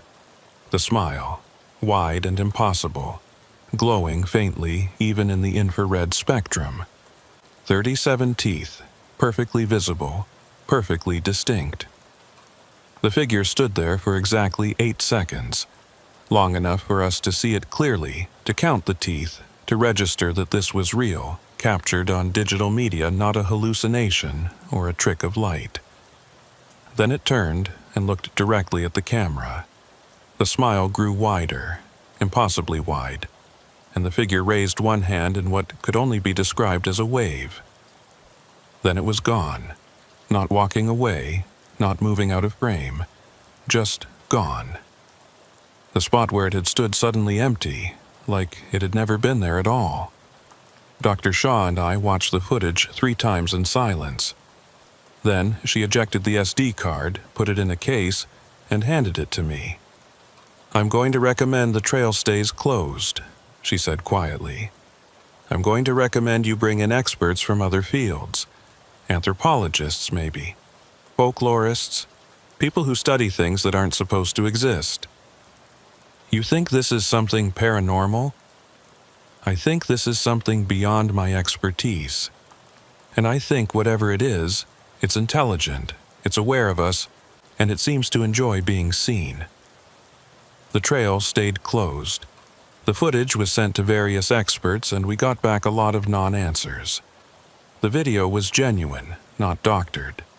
The figure appeared to be real, not a projection or CGI effect, but no one could explain what it was or where it had gone. Ellis Brennan called me a few weeks later. He'd heard the trail was closed and wanted to know why. "We found something," I said carefully. "Evidence that your experience was real, but we still don't know what you saw or why it followed you." "Has it hurt anyone?" he asked. "No, it seems content to watch, to follow, to smile." "That's almost worse," he said, echoing what he'd told me that first morning. Knowing it's there, knowing it could do something but chooses not to. Like it's playing with us. After we hung up, I sat at my desk thinking about what he'd said. Playing with us. That's exactly what it felt like. The smile, the laughter, the way it paced hikers but never quite caught them. The way it had waved at the camera. It was performing, showing itself on purpose, making sure we knew it was there. But why? I don't work the Ridgetop Loop anymore. The trail reopened after 6 weeks, once the media attention died down and the pressure to keep it open outweighed the inexplicable footage. We post warnings. We recommend daylight hiking only. We tell people to go in groups. But people still see it. Once, sometimes twice a month, someone comes in with a story about a smile in the darkness. Always the same description. Always 37 teeth. Sometimes I wonder if it was always there. Before Ellis saw it. Before anyone reported it. Maybe it had been in those woods for years, decades, centuries. Just watching, just waiting, just smiling. And I wonder what changed. Why it started showing itself, what it wants us to know. Last week, I was doing paperwork late at night, alone in the station. The lights were bright, the door was locked, and I was safe inside with walls and windows between me and the forest. I looked up from my computer and saw it, reflected in the window, superimposed over my own reflection. A smile, white and wide, with 37 perfect teeth. It was behind me. I spun around, but the office was empty, just desks and filing cabinets and the coffee maker in the corner. When I turned back to the window, the smile was gone. My reflection stared back at me, pale and wide-eyed. I haven't told anyone about that. What would I say? That it followed me home? That it's not content to stay in the forest anymore? Or maybe it was never in the forest to begin with. Maybe the woods were just where we could see it most clearly, where the darkness was thick enough and the light was scarce enough for it to show itself. Maybe it's everywhere, has always been everywhere, watching from the spaces between light and dark, smiling with too many teeth, waiting for us to notice. And now that we've seen it and documented it and proved it exists, what happens next? I don't know. But I keep the lights on at night now. I keep the blinds closed. And I try very hard not to look at reflections, not to stare into dark corners, not to imagine what might be staring back. Because sometimes late at night I hear it. That soft, distant laughter. And I know if I really looked into the darkness, I'd see it. The smile, always smiling, always watching, always waiting for me to smile back.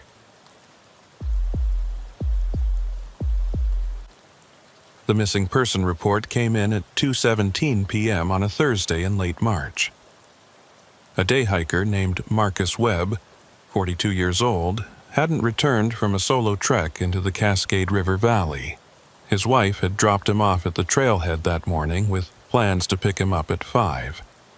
When he didn't show, she'd waited an hour before calling it in. I was at the ranger station when the call came through, finishing up some paperwork from a minor bear incident earlier in the week. My supervisor, a woman named Charlotte, who'd been with the Park Service since before I was born, knocked on my door. "We've got a search forming up," she said. "Missing hiker, Cascade Valley, your lead." I grabbed my pack, already stocked with the essentials for search and rescue. Radio, GPS, first aid kit, emergency blanket, rope, water, energy bars. The gear I'd used dozens of times before on searches that usually ended with someone found cold and embarrassed but alive. The Cascade River Valley wasn't our most dangerous terrain, but it was easy to get turned around if you didn't know what you were doing. The trails crisscrossed through dense forest and along ridgelines where visibility dropped to nothing when the fog rolled in. And in March, the fog rolled in often. I met the rest of the team at the trailhead parking lot. 4 of us total. Me, another ranger named Jake, who'd been doing search and rescue for 6 years, and 2 volunteers from the local mountain rescue unit. A husband and wife team named Glenn and Sarah.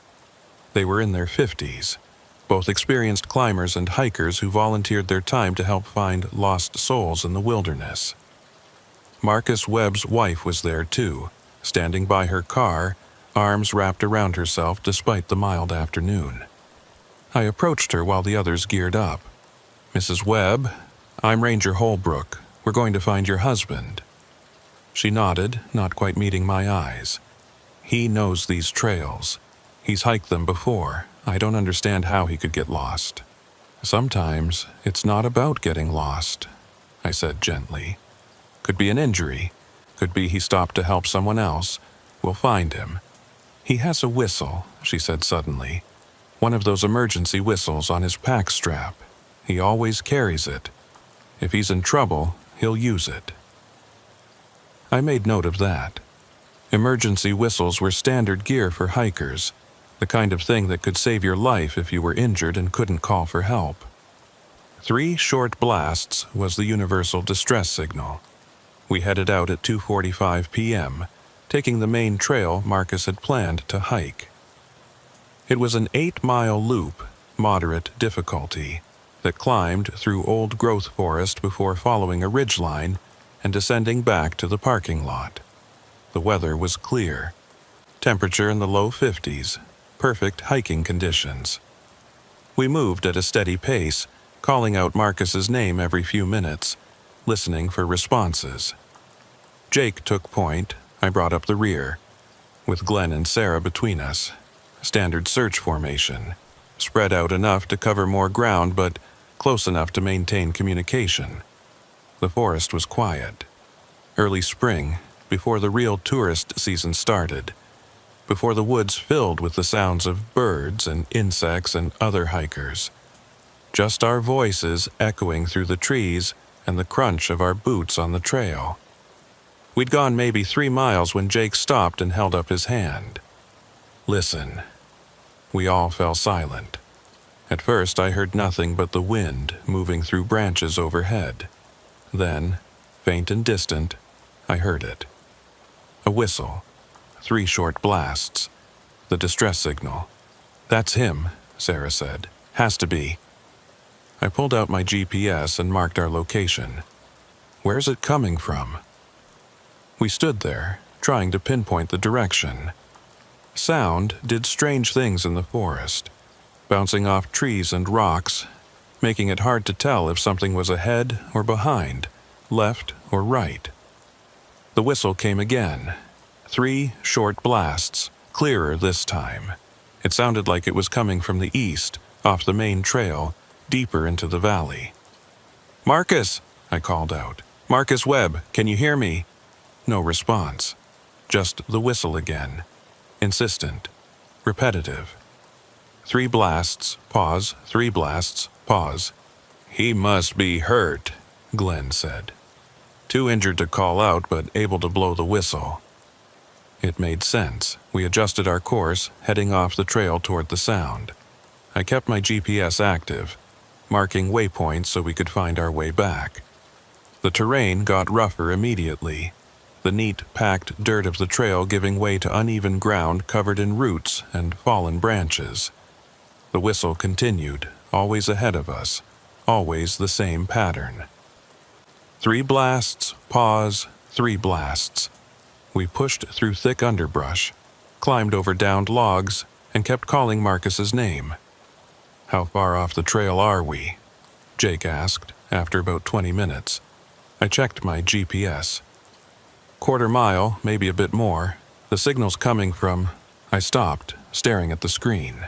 The GPS showed our marked trail behind us, our current location blinking in the center. But something was wrong. According to the device, we were heading west, back toward the parking lot. But I knew we'd been heading east. I'd been watching our direction, using the sun as a reference. "That can't be right," I said, showing Jake the screen. He pulled out his own GPS and checked it. His showed the same thing, west toward the parking lot, even though we were clearly moving away from it. "Maybe the satellites are acting up," he suggested. "Canyon effect. Signals bouncing weird." It was possible. GPS could be unreliable in narrow valleys with steep sides, but we weren't in a narrow valley.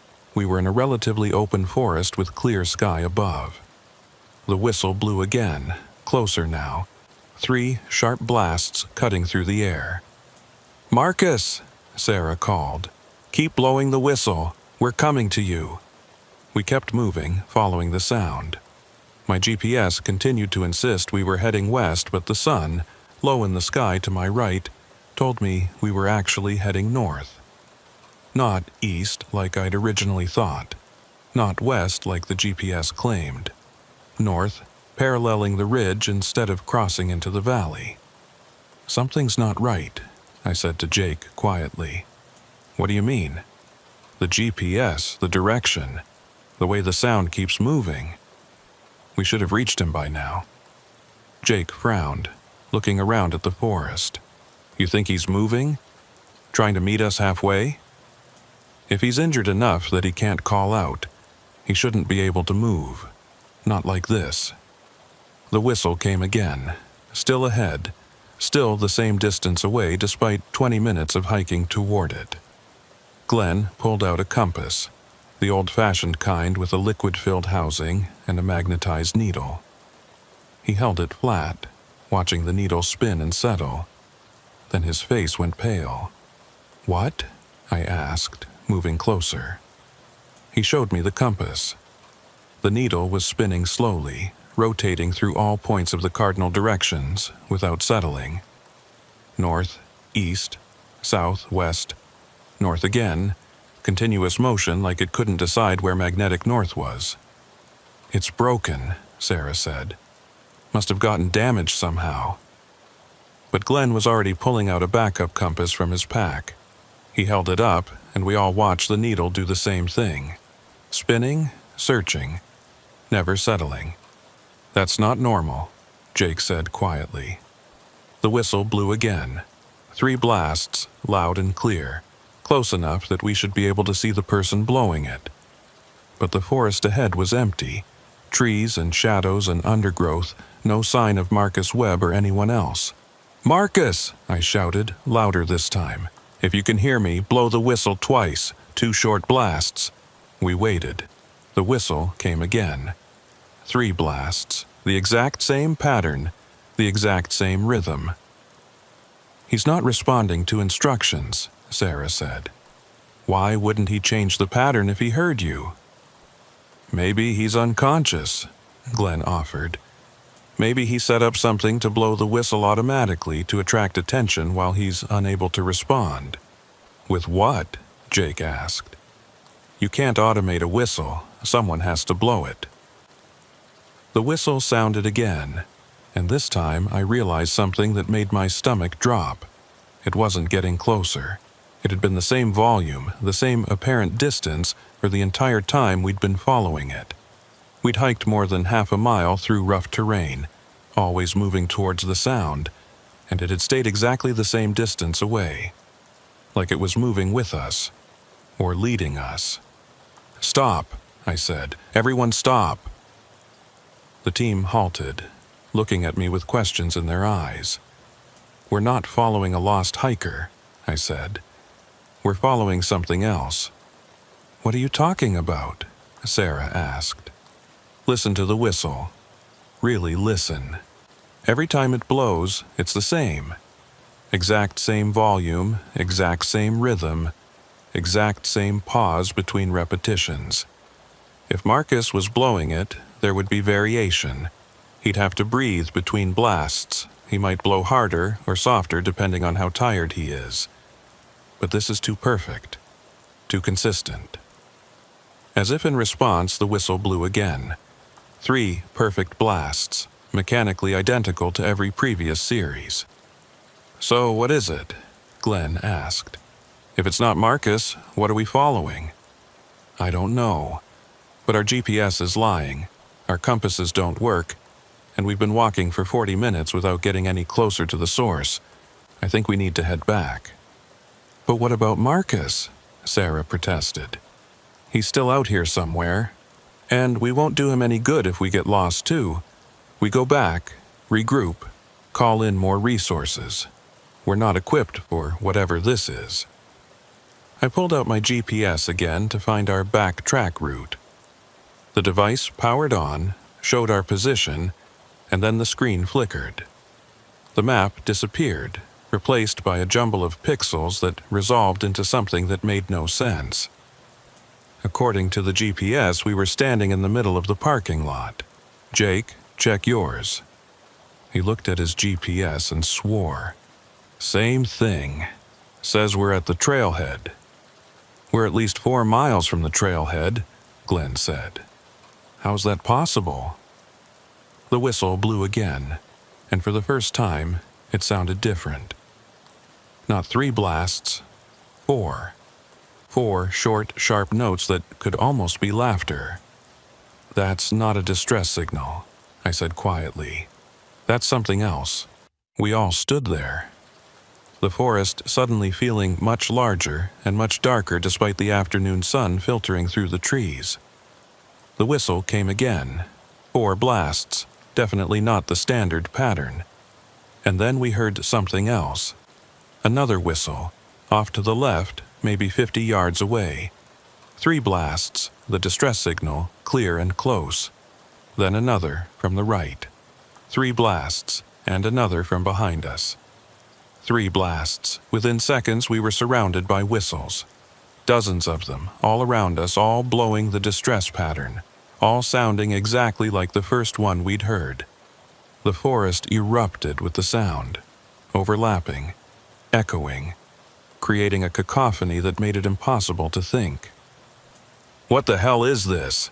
Jake shouted over the noise. I grabbed my radio. "Base, this is Holbrook." We have a situation. Our GPS is malfunctioning, compasses are spinning, and we're hearing multiple whistle sources, requesting immediate backup. Static. I tried again, adjusting the frequency. More static. The radio was dead, or the signal was being blocked. The whistles continued, moving now, circling us. I could track them by sound, hearing them shift position, always staying just out of sight behind trees and brush. "We need to move," I said. "Pick a direction and go. Don't stop. Don't look back. Just move." "Which direction?" Sarah asked, her voice tight with fear. I closed my eyes, trying to orient myself without instruments. The sun had been to my right earlier, which meant it was west. If we kept it to our right and walked, we'd be heading south, back toward this general area of the parking lot. "This way," I said, pointing. "Stay together, stay close. If anyone gets separated, blow your whistle." I stopped, realizing the problem. "Don't blow whistles. Yell instead, use your voice." We started walking, fast, but not running. The whistles followed us, keeping pace, maintaining their circle around us. Sometimes they got closer, the sound sharp and immediate. Sometimes they faded, moving away before returning. Glenn kept checking his compass. The needle continued to spin, useless. "How far to the trail?" Jake asked. "I don't know. Without GPS or compass, I'm navigating by sun and memory. Could be a mile, could be more." We pushed through the forest, and I tried to keep us moving in a straight line, but the terrain conspired against us, forcing detours around thick brush, over fallen logs, down into small ravines and back up the other side. Each obstacle sent us off course, and without instruments to correct, I had no way of knowing if we were still heading south. The whistles grew louder, not just around us now, but ahead of us too, blocking our path, herding us like dogs herding sheep. "They're steering us," Glenn said. "Every time we change direction, they adjust. They're pushing us somewhere." He was right. When we tried to veer left, the whistles on that side grew louder, more insistent. When we shifted right, the same thing happened. The only direction that didn't trigger an increase in noise was straight ahead, following the path of least resistance through the forest. "So we're being led," Sarah said. "Led where?" I didn't want to think about that. We kept walking, and I kept trying to orient myself, but the forest all looked the same. Dense trees, thick underbrush, no landmarks I recognized. We could have been a mile from the parking lot or 10 miles. There was no way to tell. After 30 minutes of hiking, or was it an hour? My sense of time was starting to blur. Jake grabbed my arm. "Wait, look." He was pointing ahead, at something that didn't belong. A flash of color in the green and brown forest. Blue fabric, bright against the natural tones. We approached cautiously. It was a backpack, expensive looking, sitting propped against a tree, the kind of pack a serious hiker would carry, and attached to the shoulder strap, clipped securely in place, was an emergency whistle. "Is that Marcus's?" Sarah asked. I didn't know. It could have been anyone's pack. But the timing was too convenient, too perfect. We'd been searching for Marcus, following whistles, and now we'd found a pack with a whistle. Glenn reached for it, but I grabbed his wrist. "Don't touch it." "Why not? It might have ID, something that tells us who it belongs to." "Because this feels like a trap." The whistles had stopped. I realized it suddenly, the absence of sound almost painful after the constant noise. The forest was silent again. No birds, no wind, nothing but the four of us breathing hard from the hike. "Where did they go?" Jake asked quietly. I scanned the forest, looking for movement, for any sign of what had been following us. The trees stood still, the shadows unchanging. Then I heard it. Not a whistle. Breathing. Deep and slow, the sound of lungs filling and emptying. It came from all around us, the same way the whistles had. Surround sound breathing that shouldn't be possible. "Run," I said. We ran. No direction, no plan, just blind panic driving us through the forest. The breathing followed, staying with us, sometimes ahead, sometimes behind, always present. And underneath it, barely audible, I heard something else. Laughter. The same four-note whistle pattern from before, but slower, drawn out, like it was mocking us. I don't know how long we ran. Time had lost all meaning. We crashed through brush, tripped over roots, picked ourselves up and kept going. My lungs burned, my legs screamed, but I didn't stop. And then, suddenly, we burst out onto a trail. Packed dirt, cleared of undergrowth marked with a sign. We'd found the main trail, though I had no idea which part of it or how far we'd run. The breathing stopped. The forest behind us went silent. We stood there on the trail, gasping for air, and waited for something to happen. Nothing did. The forest just stood there, innocent and quiet, like it had never been anything else. "Which way?" Sarah asked. I looked both directions.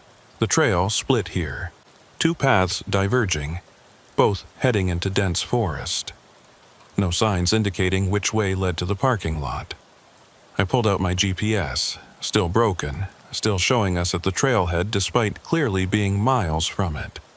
Jake's was the same. "Pick one," Glenn said. "We can't stay here." I chose left, purely on instinct. We walked, slower now, conserving energy but still moving fast. The trail was empty, no other hikers, no signs of recent use. That was wrong. This was a popular trail, even in the off-season. There should have been boot prints, disturbed dirt, something indicating other people had been here recently. But the trail looked untouched, almost overgrown in places, like it hadn't been maintained in years. We walked for what felt like hours. The sun dropped toward the horizon and shadows lengthened, and still the trail continued, winding through identical-looking forest with no landmarks, no variation. "Are we walking in circles?" Sarah asked, voicing what we were all thinking. "I don't think so," I said, but I wasn't sure. Without GPS, without any way to measure distance or direction, we could have been walking the same mile of trail over and over and never known it. Jake stopped suddenly. "Do you hear that?" We listened. Faint. Very faint. I heard something ahead. Not whistles, not breathing. Voices, human voices, calling out. "Hello?" I yelled. "We're here. We need help." The voices grew louder. I could make out words now. "Marcus! Marcus Webb!" It was a search party. Looking for Marcus, calling his name, moving through the forest somewhere ahead of us. "Here!" Glenn shouted. "We're on the trail! Here!" The voices grew closer, and I felt relief flood through me. We were saved. Another search team had found us and they'd lead us out. The voices came from just ahead now, around a bend in the trail. I could almost make out individual words, could hear the tramping of multiple feet through undergrowth. We rounded the bend. The trail ahead was empty. No people, no search party. Just more endless trail disappearing into the forest. But the voices continued, crystal clear, close enough that the speakers should be visible. "Marcus! Marcus Webb! Can you hear us?" And then I recognized something that made my blood freeze. One of the voices was mine. My voice, my words, my exact tone and inflection. I heard myself calling out Marcus's name, heard Jake's voice joining in, heard Glenn and Sarah's voices adding to the chorus. We were hearing ourselves, our own search party, our own voices, calling out from somewhere that didn't exist. "That's not possible," Jake whispered. The voices continued, growing louder, more insistent. Multiple copies of each of us, overlapping, creating a wall of sound that surrounded us on all sides. And then they started saying other things. Not Marcus's name, our names. Holbrook, my voice said from the forest. Glenn, Sarah, Jake, where are you? We're looking for you. We're coming to find you. Stop it, Sarah said, her hands over her ears. Make it stop. The voices grew more urgent, more frantic. You're lost, and we can't find you. Where are you? Why won't you answer? We're not lost, Glenn shouted at the empty forest. We're right here, right here. The voices cut off. Total silence, sudden and complete. Then, from directly in front of us, close enough that if someone was actually there I could have reached out and touched them, I heard my own voice speak. Yes, you are. I turned to run, but Jake grabbed me. Wait, listen. He was right. New sounds were filtering through the forest. Vehicle engines, distant but distinct. And voices, real human voices this time, with natural variation and emotion. The parking lot, Jake said. That's the parking lot. We're close. We ran toward the sounds, and this time they didn't move away. They grew louder, clearer, more real. The trees thinned ahead, and I could see artificial light, street lamps, and car headlights. We burst out of the forest into the parking lot, and the real world crashed back in. There were vehicles there, a dozen of them, park service trucks, volunteer search and rescue vehicles, sheriff's department cruisers, people in uniforms and hiking gear, radios crackling, lights flashing. Charlotte saw us and ran over. Where the hell have you been? You've been out of contact for 6 hours. 6 hours. We'd left at 2:45 p.m. According to my watch, which had kept working even when the GPS failed, it was 8:53 p.m. We got turned around, I said, which was the understatement of my life. GPS failed, compasses went haywire. We were following a whistle signal, but it wasn't what we thought. What about Marcus Webb? Charlotte asked. We never found him. Did he turn up? She nodded. About an hour after you went in, he'd taken a different trail than he told his wife, came out at the northern trailhead instead of here. He's fine, completely unaware anyone was looking for him. I felt my legs go weak. We'd been out there for 6 hours, lost and scared and followed by something that whistled and breathed and spoke with our own voices, and it had all been for nothing. Marcus Webb had never been lost. He'd never needed rescue. But his wife said he had a whistle, I said. An emergency whistle on his pack. Charlotte looked confused. He does. He showed it to me. Why? I didn't answer. I couldn't explain how we'd been following whistles for hours, dozens of them, surrounding us and leading us deeper into the forest when the person we were looking for had never used his whistle at all. We were debriefed separately, each of us telling the same story. The whistles, the compass failure, the GPS malfunction, the voices. Charlotte listened with a neutral expression, making notes, asking clarifying questions. When we were done, she collected our GPS units and compasses to send them in for technical analysis. She said sometimes electromagnetic interference could cause the kind of failures we'd described, though she couldn't explain what would cause that in the middle of a forest. She also couldn't explain the whistles or the voices. For those, she had no explanation at all. We were sent home, told to rest and recover, and advised to see a counselor if we felt we needed to talk through the experience. Standard procedure after a traumatic search and rescue operation. But this hadn't been a standard operation, and I couldn't shake the feeling that we'd been allowed to leave, that whatever had been out there in the forest, playing with us, leading us, surrounding us with our own voices, had decided to let us go. The technical analysis came back a week later. All 4 GPS units were functioning normally. No defects, no damage, no explanation for why they'd shown false readings. The compasses were the same, perfect working order. accurate and reliable. It was like it had never happened, like the forest had toyed with us and then erased all evidence of its game. I went back to work, back to regular patrols and routine ranger duties, but I avoided the Cascade River Valley. Whenever a search was called in that area, I volunteered for a different assignment, sent other rangers instead. Charlotte noticed. She called me into her office a month after the incident. "You haven't been back to Cascade Valley," she said. "Haven't needed to. Others have been covering it. That's not why, and we both know it." I didn't respond. What could I say? That I was afraid, that I didn't trust the forest anymore. "Whatever happened out there," Charlotte said slowly, "it shook you.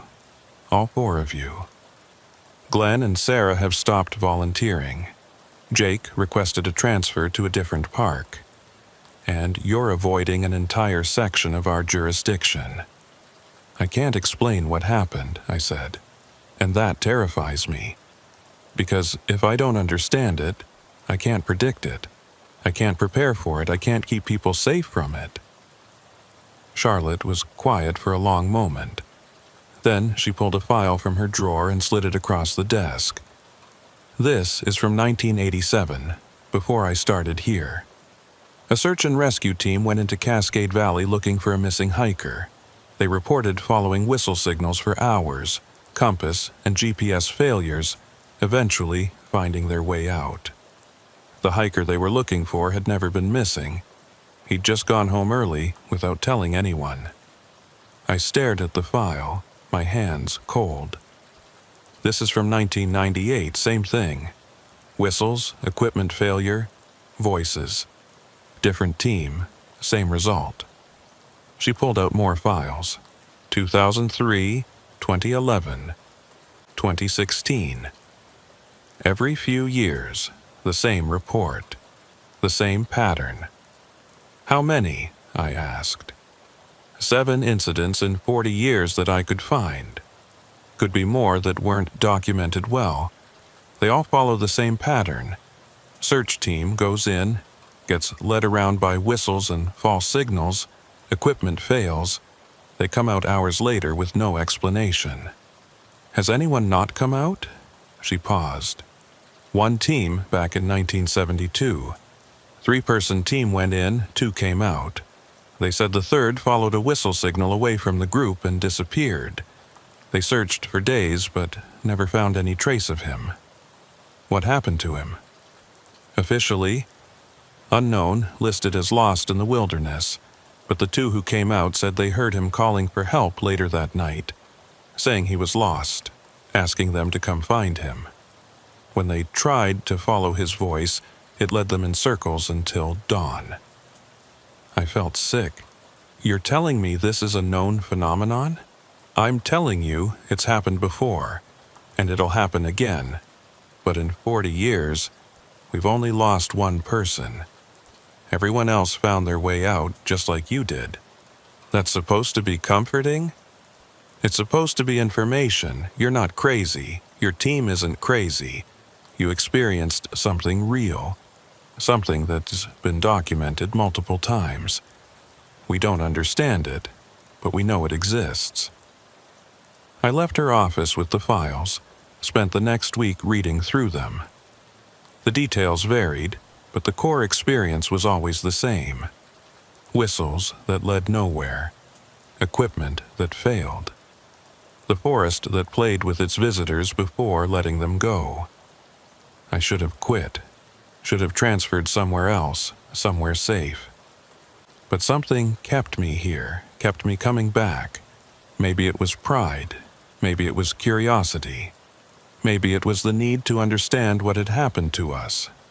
Or maybe it was something else, a feeling that the forest wasn't done with me yet. That I'd been marked somehow, noticed, and that one day I'd be called back. 3 months after the incident, I was doing paperwork when my radio crackled. "Base, this is Trail Patrol. We've got a missing person reported at Cascade Valley. Day hiker didn't return as scheduled. Family is concerned." I felt my chest tighten. Charlotte's voice came over the radio. "Copy. Who's available for search and rescue?" I picked up my radio, my hand shaking slightly. "This is Holbrook. I'll take it." There was a pause. Then, "You sure?" I wasn't sure. But I grabbed my pack anyway, checked my GPS and compass, and headed for the door. Because someone needed help. And maybe this time the whistle would be real. Or maybe I'd find out what happened to people who went back, who answered the call a second time. As I drove toward the trailhead, I thought about that ranger from 1972. The one who followed a whistle and never came back. The one whose voice was heard for hours afterward, calling for help, saying he was lost. I wondered if he'd known it wasn't real, if he'd realized too late that he was following something that only wanted to be followed, that led into places people weren't meant to go. And I wondered if I'd recognize the difference when my turn came. The parking lot was empty when I arrived. Just one car, belonging to the missing hiker. I got out, shouldered my pack, and stood at the trailhead. The forest was quiet, waiting, and then, faint and distant, I heard it. 3 short blasts of a whistle. The distress signal. I checked my compass. The needle spun slowly, unable to settle. I checked my GPS. The screen flickered, showing me at the trailhead, then somewhere else, then nowhere at all. I should have called for backup, should have waited for more rangers, more volunteers, more people to witness what was about to happen. But I didn't. I stepped onto the trail and started walking toward the sound. Because that's what we do. We follow the distress call. We go toward the danger, toward the lost, toward the whistles that cry for help in the darkness. Even when we know they might not be real, even when we know we might not come back.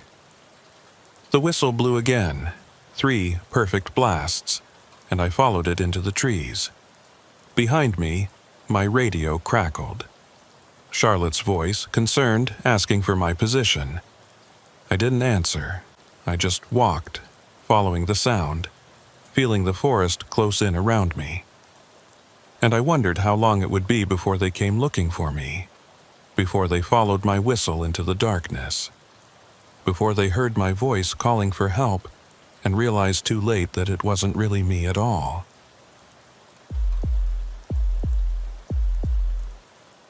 I've been a ranger at Thornwood National Forest for 14 years. In that time, I've learned that the forest has rhythms, patterns, rules that govern how it behaves. Animals follow migration paths. Weather systems move in predictable ways. Even the tourists come and go according to seasons and school schedules. But there's one thing about Thornwood that doesn't follow any pattern I understand. One thing that breaks all the rules. The night trail. That's not its official name. It doesn't have an official name because officially it doesn't exist. It's not on any map, not marked by any signs, not maintained by any crew. During the day, if you go looking for it, you'll find nothing. Just dense forest, thick underbrush. No indication that a trail was ever there. But at night, it appears. I first heard about it from a hiker named Ava Chen. She came into the ranger station on a Monday morning in October, looking exhausted and confused. Her clothes were dirty, her hair was tangled with leaves and twigs, and she had scratches on her arms like she'd been pushing through heavy brush. "I need to report something," she said. "There's a trail out there that isn't on your map." I pulled up our trail map on the computer. Thornwood had 37 marked trails, ranging from easy 1-mile loops to challenging 15-mile backcountry routes. I knew every single one. "Where did you find this trail?" I asked. "Near Raven's Point, maybe half a mile past the overlook. I was camping at Site 12 and went for a walk after dinner. The sun was setting, and I saw it. A clear trail, well-maintained, heading into the forest. It wasn't there when I hiked past that spot earlier in the day. Could you have missed it?" She shook her head firmly. I'm a landscape architect. I noticed trails, paths, anything man-made. This wasn't there during the day. It appeared after dark. I made notes, trying to keep my expression neutral. People saw strange things in the woods at dusk, especially when they were alone. Shadows became paths. Deer trails looked like hiking routes. Fallen logs created lines through the forest that resembled trails. "Did you follow it?" I asked. She hesitated. For a little while, maybe 10 minutes. It was really well maintained, better than most of your marked trails. Smooth surface, clear of debris, almost like someone had just finished working on it. But something felt wrong about it. Wrong how? It was too quiet. I know that sounds silly, but the forest just went completely silent once I was on that trail. No insects, no birds, nothing. And the air felt different, heavier somehow, like I was walking underwater. "What made you turn back?" She looked down at her hands. I heard something behind me. Footsteps, keeping pace with mine. Every time I stopped, they stopped. When I started again, they started. But when I turned around, no one was there. Just the trail, stretching back the way I'd come. So I ran back to my campsite, packed up my gear, and left. Spent the night in my car at the parking lot. After Ava left, I filed the report and flagged it for investigation. Strange trail sightings weren't uncommon, and they usually turned out to be nothing. Deer paths, old logging roads, natural formations that resembled trails in certain light. But something about Ava's description nagged at me. The detail about it appearing only at night. The silence. The footsteps. I mentioned it to my supervisor, a man named Frank, who'd been with the Forest Service for 26 years. "Ravens Point area?" he said, leaning back in his chair. "Yeah, we get reports about a phantom trail out there every few years. People swear they see it at night, swear it's not there during the day. We've investigated before. Never found anything." "Every few years? So this is a known thing?" "Known to us, not to the public. We don't publicize it because we don't want people going out there looking for it. The area around Ravens Point is steep, unstable in places.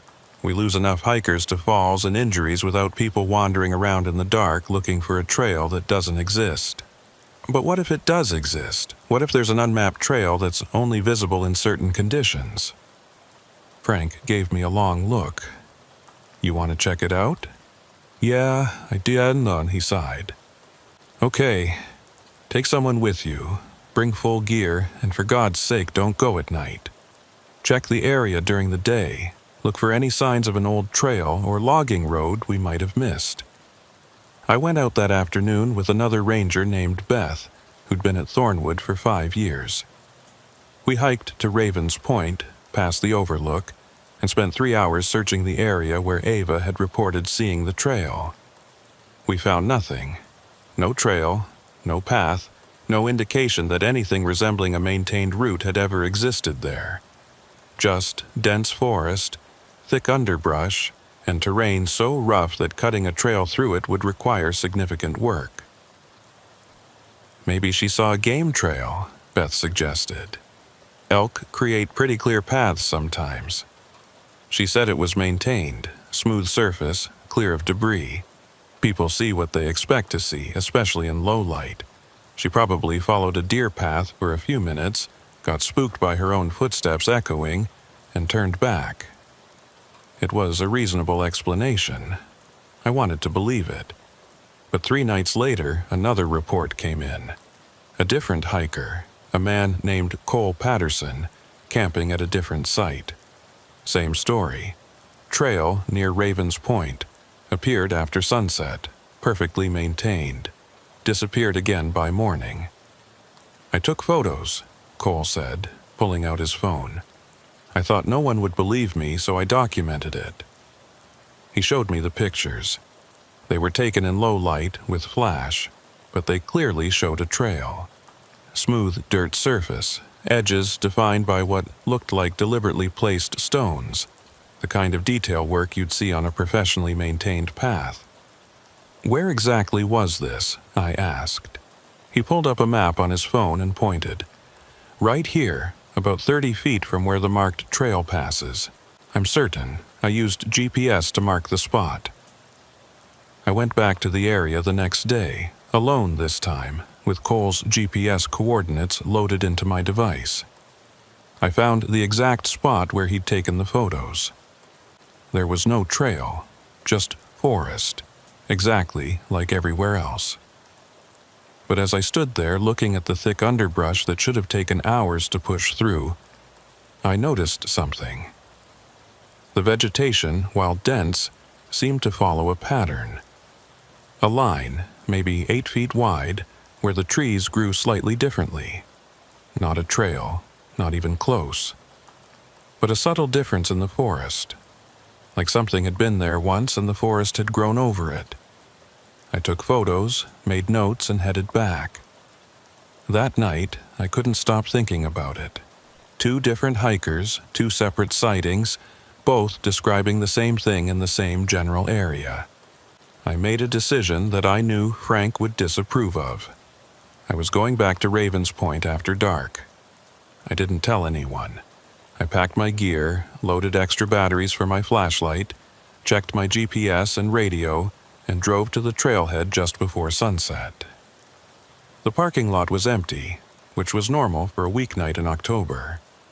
I hiked to Ravens Point as the sun dropped below the horizon.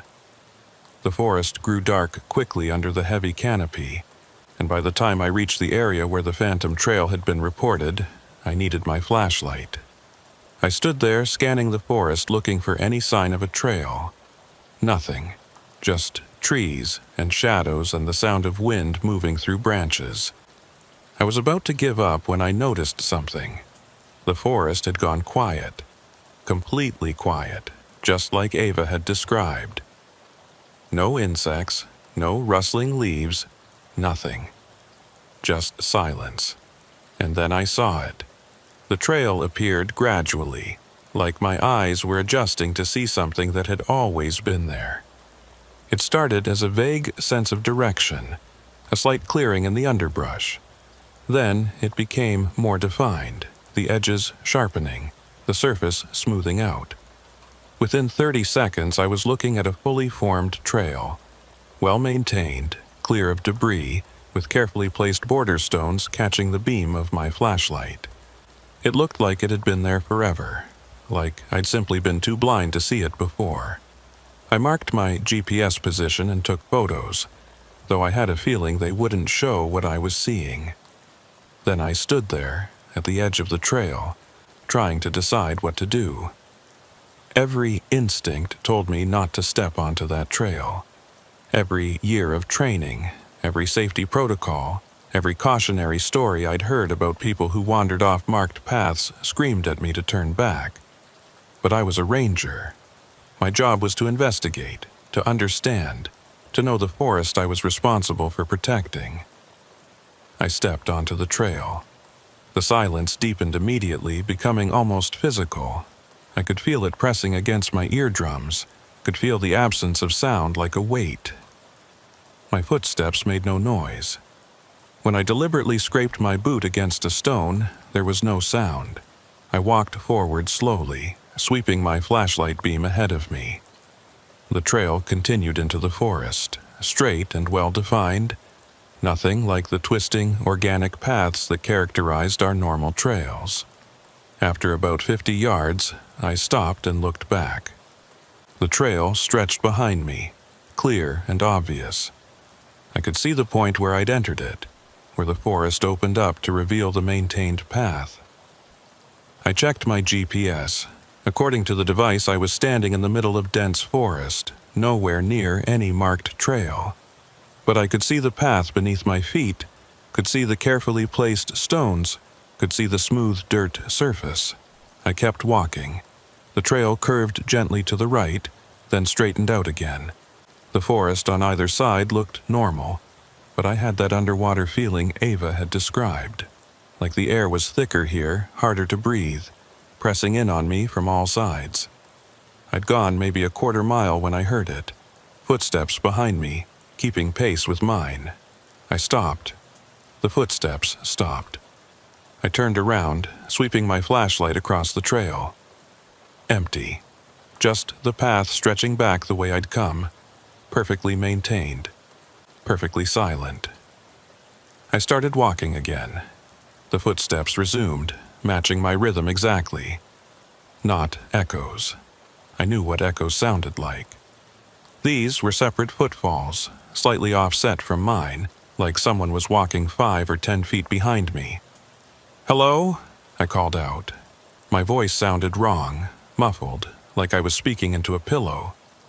No response. Just the footsteps, steady and persistent. I picked up my pace. The footsteps matched me. I stopped abruptly, trying to catch whoever was behind me off guard. They stopped at the exact same instant, no delay, no time for a real person to react. I was breathing hard now, fear starting to override professional curiosity. I needed to turn back, to get off this trail, to return to the normal forest where sound worked properly and GPS made sense. I turned and started walking back the way I'd come. The footsteps followed behind me now, even though I was heading in the opposite direction. Always behind me, always the same distance, no matter which direction I walked. And then I heard something else. Ahead of me, from the direction I was now walking, more footsteps, coming toward me.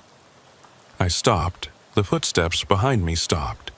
The footsteps ahead kept coming, steady and deliberate.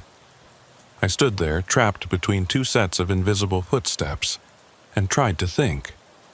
My training had prepared me for bears, for mountain lions, for lost hikers and medical emergencies.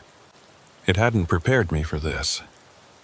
The footsteps ahead grew louder, closer. I could almost make out individual sounds now, the crunch of gravel, the slight scuff of boots on dirt. But I still couldn't see anyone. They stopped about 10 feet in front of me. I shone my flashlight at the spot where the sound had come from. Empty trail. But I could feel something there, a presence, a sense of space being occupied. "Who's there?" I said, trying to keep my voice steady. The silence pressed in harder. My flashlight flickered, dimmed, then steadied. And in that moment of dimness I saw something. Not a person. Not exactly. More like a suggestion of a person. A human-shaped absence where the darkness was slightly deeper. It stood on the trail ahead of me, perfectly still, and I had the overwhelming sense that it was looking at me. Then my flashlight brightened again, and it was gone. Just empty trail. The footsteps behind me started again, moving around me in a wide circle. I turned, trying to keep my light on them, but they stayed just at the edge of my beam, circling, pacing, measuring. More footsteps joined in. From the sides, from ahead, from behind. Dozens of them, maybe more, all walking the trail around me, all invisible, all perfectly synchronized. I did the only thing I could think of. I ran off the trail, straight into the forest, pushing through underbrush that shouldn't exist on a maintained trail. Branches grabbed at my clothes, roots tried to trip me, and I fought through it all with single-minded desperation. Behind me, the footsteps stopped. The silence lifted, replaced by normal forest sounds, insects, wind, the rustle of leaves. I kept running until my lungs burned and my legs gave out, then collapsed against a tree, gasping for air. I pulled out my GPS. According to the device, I'd moved maybe 30 feet from my last recorded position, but I'd run for at least 2 minutes through heavy brush. I should have covered 10 times that distance. I looked back toward where I'd left the trail. The forest looked normal, thick and impassable. No sign of a trail, no indication that one had ever existed. It took me an hour to find my way back to the marked trail, using GPS and sheer stubbornness. By the time I reached the parking lot, it was after midnight. I was scratched, exhausted, and completely unable to explain what I'd experienced. I didn't file a report. What would I say? That I'd found a phantom trail that appeared after dark, that I'd been followed by invisible footsteps, that I'd seen a human-shaped absence in the darkness. I went home, showered, and lay in bed staring at the ceiling until dawn. The next day, Frank called me into his office. "I heard you were out at Raven's Point last night," he said. I started to ask how he knew, but he held up a hand. "I've been doing this a long time. I know when rangers decide to investigate things they shouldn't. You went looking for the night trail." "I found it." He nodded slowly. "Did you walk it?" "About a quarter mile, then I got off it as fast as I could." "Good. That's further than most people get before they realize it's a mistake." "What did you experience?" I told him everything. The silence, the footsteps, the human-shaped absence. He listened without interrupting, his face grave. When I finished, he was quiet for a long moment. Then he opened a drawer in his desk and pulled out a file. An old file, the kind that hadn't been digitized yet, with yellowed papers and faded ink. "This is from 1983. Before I started here, a ranger named Thomas Whitmore investigated reports of a phantom trail near Raven's Point. He went out at night to check it out. What happened? He found it. Walked it for about an hour, according to his notes. He described the same things you did. The silence, the footsteps, the feeling of being watched and followed. He made it back safely, filed a report, and recommended the area be closed at night. Was it? No. The regional director at the time didn't believe his report, thought he'd gotten disoriented and panicked, told him to forget about it." Frank paused. 3 weeks later, Thomas went back. Alone, at night, he never came back. I felt cold. What happened to him? We searched for a week, found his truck at the parking lot, found his pack about half a mile into the forest. No sign of Thomas, no trail, no footprints, nothing to indicate where he'd gone. Did anyone find the night trail during the search? 2 members of the search party reported seeing something that looked like a trail appear after dark. Both of them described it the same way Thomas had. Both of them refused to step onto it. Frank closed the file. Thomas Whitmore isn't the only one we've lost to that area. Since 1967, 4 people have disappeared near Raven's Point.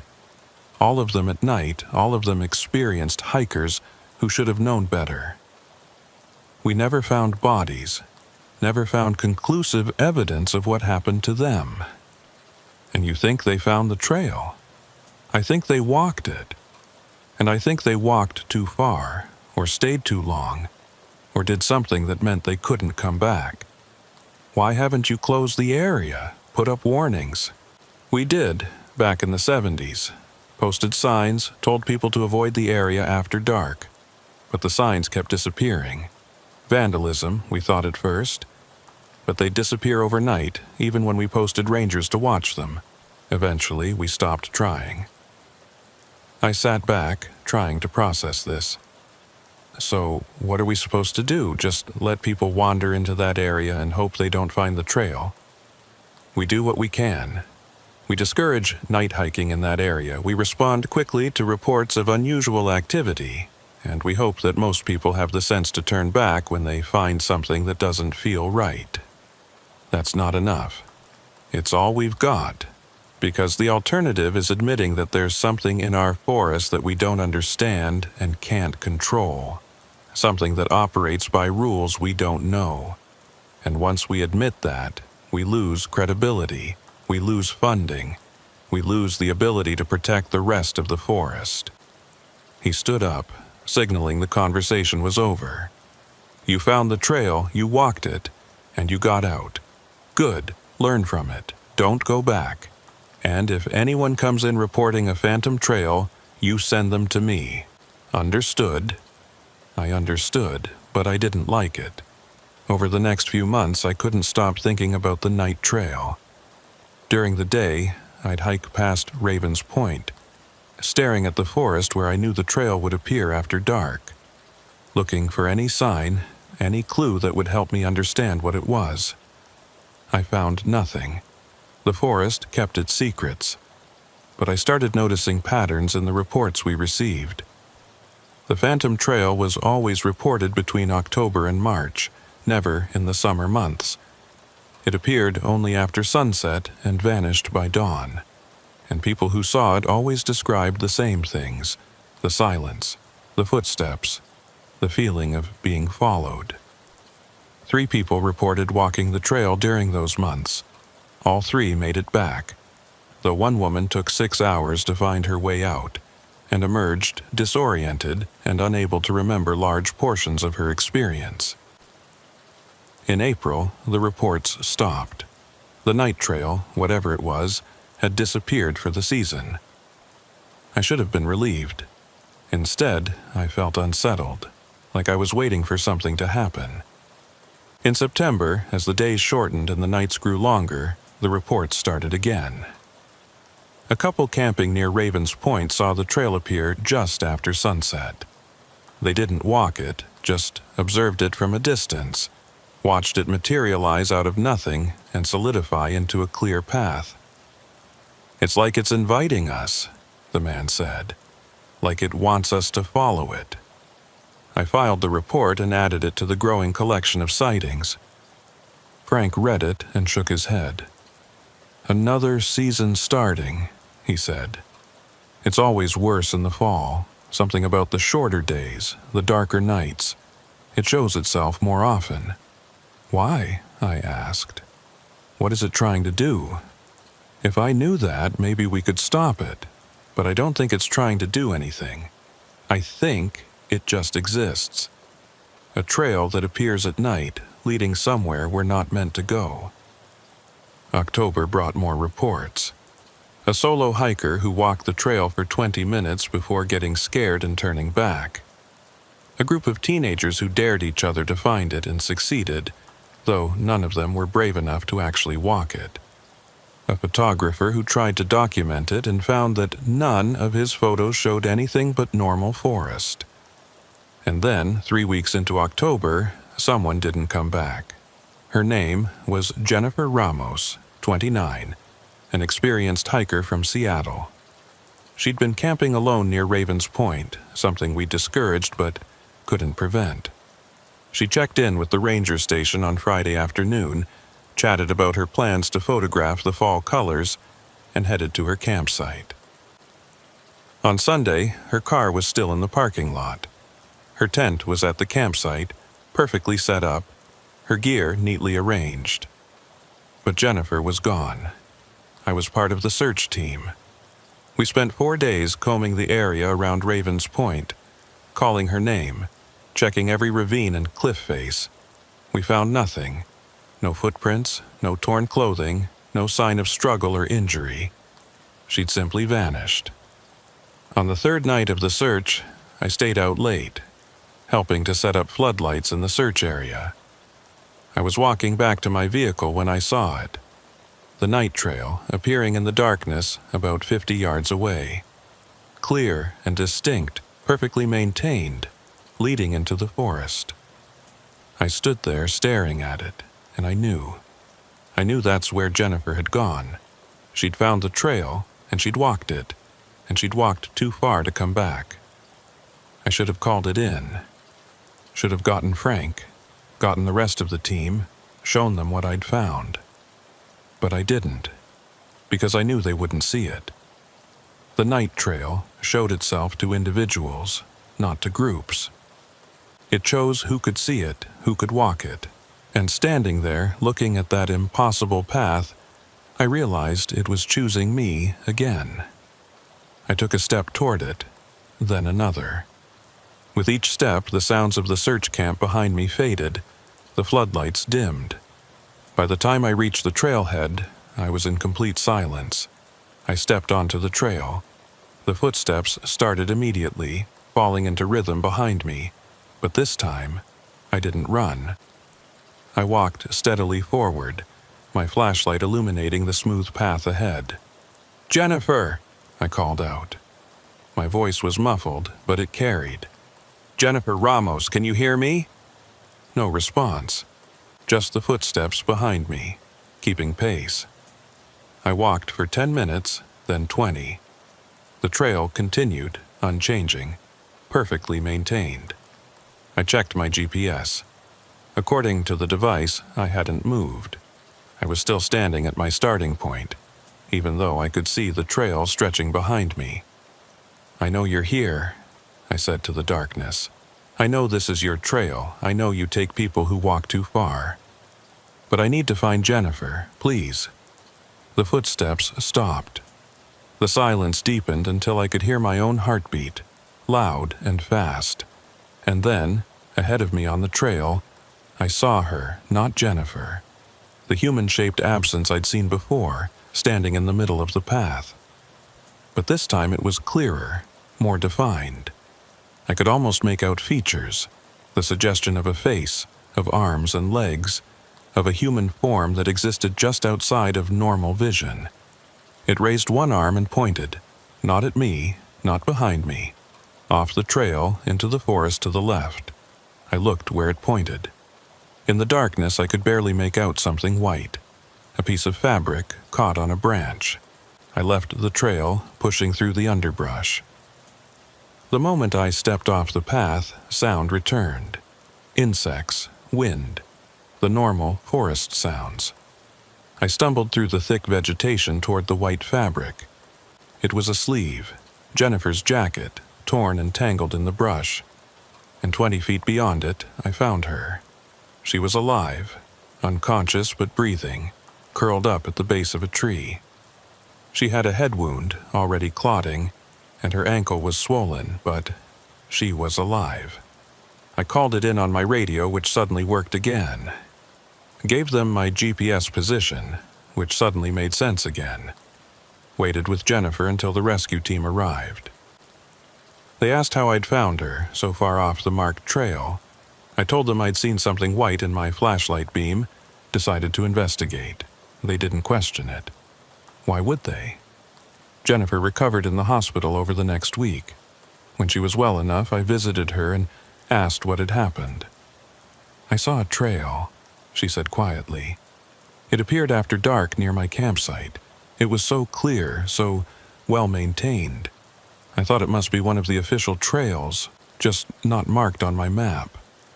"You walked it." For maybe an hour, I kept thinking I'd reach a junction, a sign, something to tell me where I was, but it just kept going, deeper and deeper into the forest. And then I heard footsteps behind me and I panicked. I ran off the trail, tried to cut through the forest back to my camp. That's when I fell, hit my head. I don't remember much after that. "Do you remember anything else about the trail?" She hesitated. It felt like it wanted me to keep walking, like there was something at the end, something important. And the further I walked, the harder it was to turn back, like the trail was pulling me forward. I thanked her and left. I didn't tell her that I'd found her because something on that trail had shown me where to look, something that had chosen to let her go. But I couldn't shake the feeling that it had been a trade, that I'd been marked when I first walked the night trail, and by going back, by stepping onto it again, I'd made myself even more visible to whatever lived there. Frank called me into his office a few days later. "You found her," he said. It wasn't a question. "I got lucky. Don't lie to me. You went onto the night trail, didn't you?" I didn't answer. I didn't need to. "That's twice now," Frank said. "Thomas Whitmore went back 3 times. The 3rd time he didn't come out. I had to find her, and you did. Good. But don't go back. Whatever's on that trail, whatever lets you walk it and return, it won't stay generous forever. Next time, it might not let you leave." He was right. I knew he was right. But 3 weeks later, I went back anyway. I didn't plan to. I was doing a routine patrol near Ravens Point, checking campsites, making sure everything was secure as the season wound down. It was late afternoon, the sun dropping fast. I was walking past the area where the night trail appeared when I heard it. A whisper, so faint I almost missed it, barely audible over the wind in the trees. "Come back." I stopped, scanning the forest. Nothing visible, just the normal woods in the fading light. "Come back, we're waiting." The voice was neither male nor female, young nor old. It was just a voice coming from everywhere and nowhere, carried on the wind. "Come back and walk with us. Walk until the end. Walk until you understand." I should have run. Should have gotten back to my truck and driven away and never returned to that part of the forest. Instead, I waited. Stood there as the sun set and the shadows deepened and the normal world faded into dusk.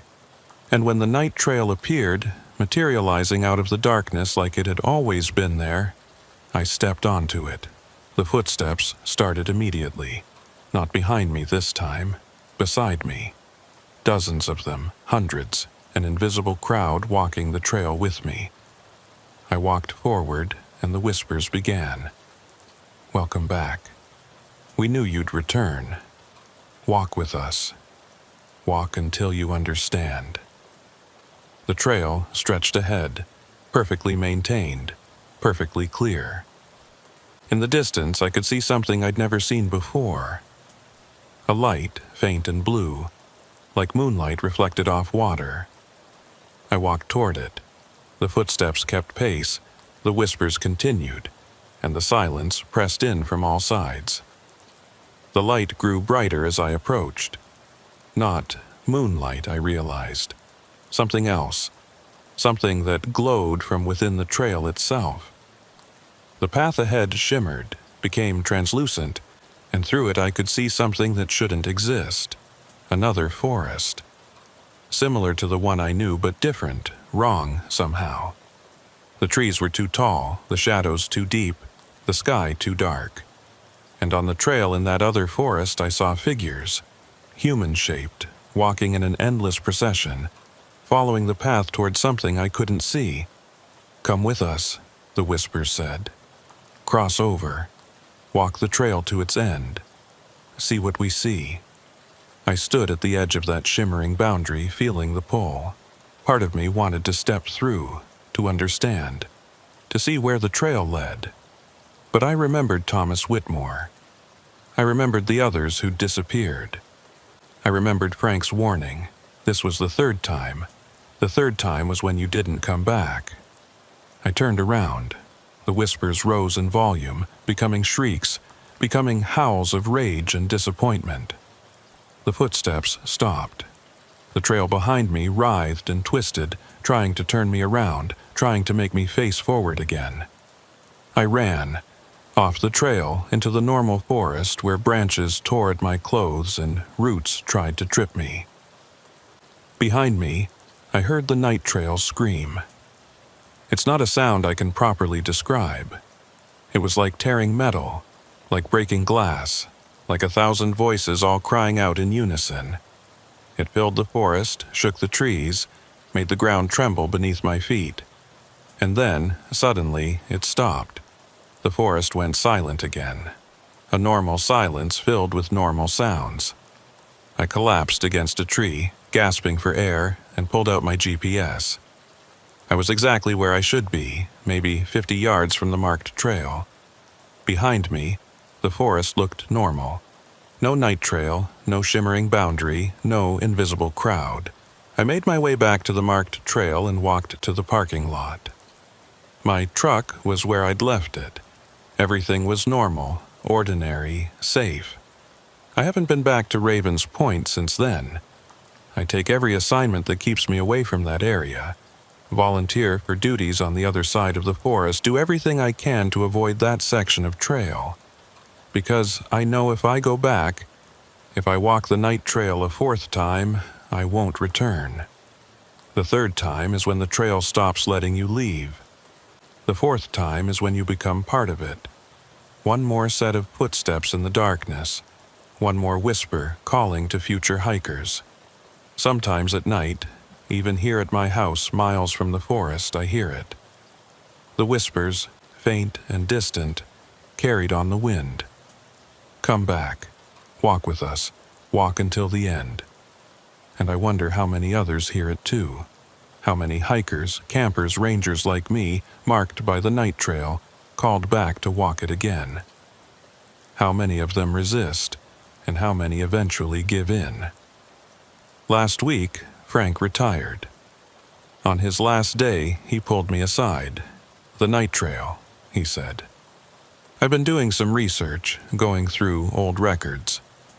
The earliest report I can find is from 1889, a surveyor who mentioned seeing a trail that appeared at dusk and vanished by dawn. But the language he used, the details he described, it's all the same. You're saying it's been there for over a century, at least, maybe longer. Maybe it's always been there since before there was a Forest Service, since before there were rangers or maps or marked trails. What is it? Frank shook his head. I don't know, but I think it's a path between places, between our forest and somewhere else. And it opens at night because that's when the boundary is weakest, when the normal world fades and other things can show through. The people who disappear, they cross over. They walk far enough that they end up on the other side, in that other forest. And once you're there, I don't think you can come back. He put a hand on my shoulder. You walked it 3 times and came back. That's rare. Most people who walk it once never see it again. But you keep seeing it, keep hearing it call. That means something. That means it's not done with you. What do I do? You resist. You stay away from Raven's Point. You don't answer when it calls, and you hope that eventually it loses interest and chooses someone else. Frank left, and I stayed. A new supervisor started, someone who doesn't know about the night trail, who dismisses reports of phantom paths as misidentification or hallucinations. The reports still come in. Once a week, sometimes more, someone sees the trail near Raven's Point. Most of them don't walk it. Those who do usually turn back quickly, spooked by the silence or the footsteps or the general wrongness of it all. But 2 weeks ago, a hiker didn't come back. A young man, early 20s, experienced outdoorsman. His car was found at the parking lot, his campsite abandoned. We searched for 5 days, found nothing. I know where he went. I know he found the night trail and walked it too far, until he crossed that shimmering boundary and ended up in the other forest, walking with the endless procession of shadows. And I know that eventually I'll go back. Despite Frank's warning, despite my own better judgment, despite everything I know about the 3rd time and the 4th time and what happens to people who walk the night trail too often. Because it's calling me. Every night, in my dreams, I see that trail. I see the shimmering boundary. I see the other forest beyond it.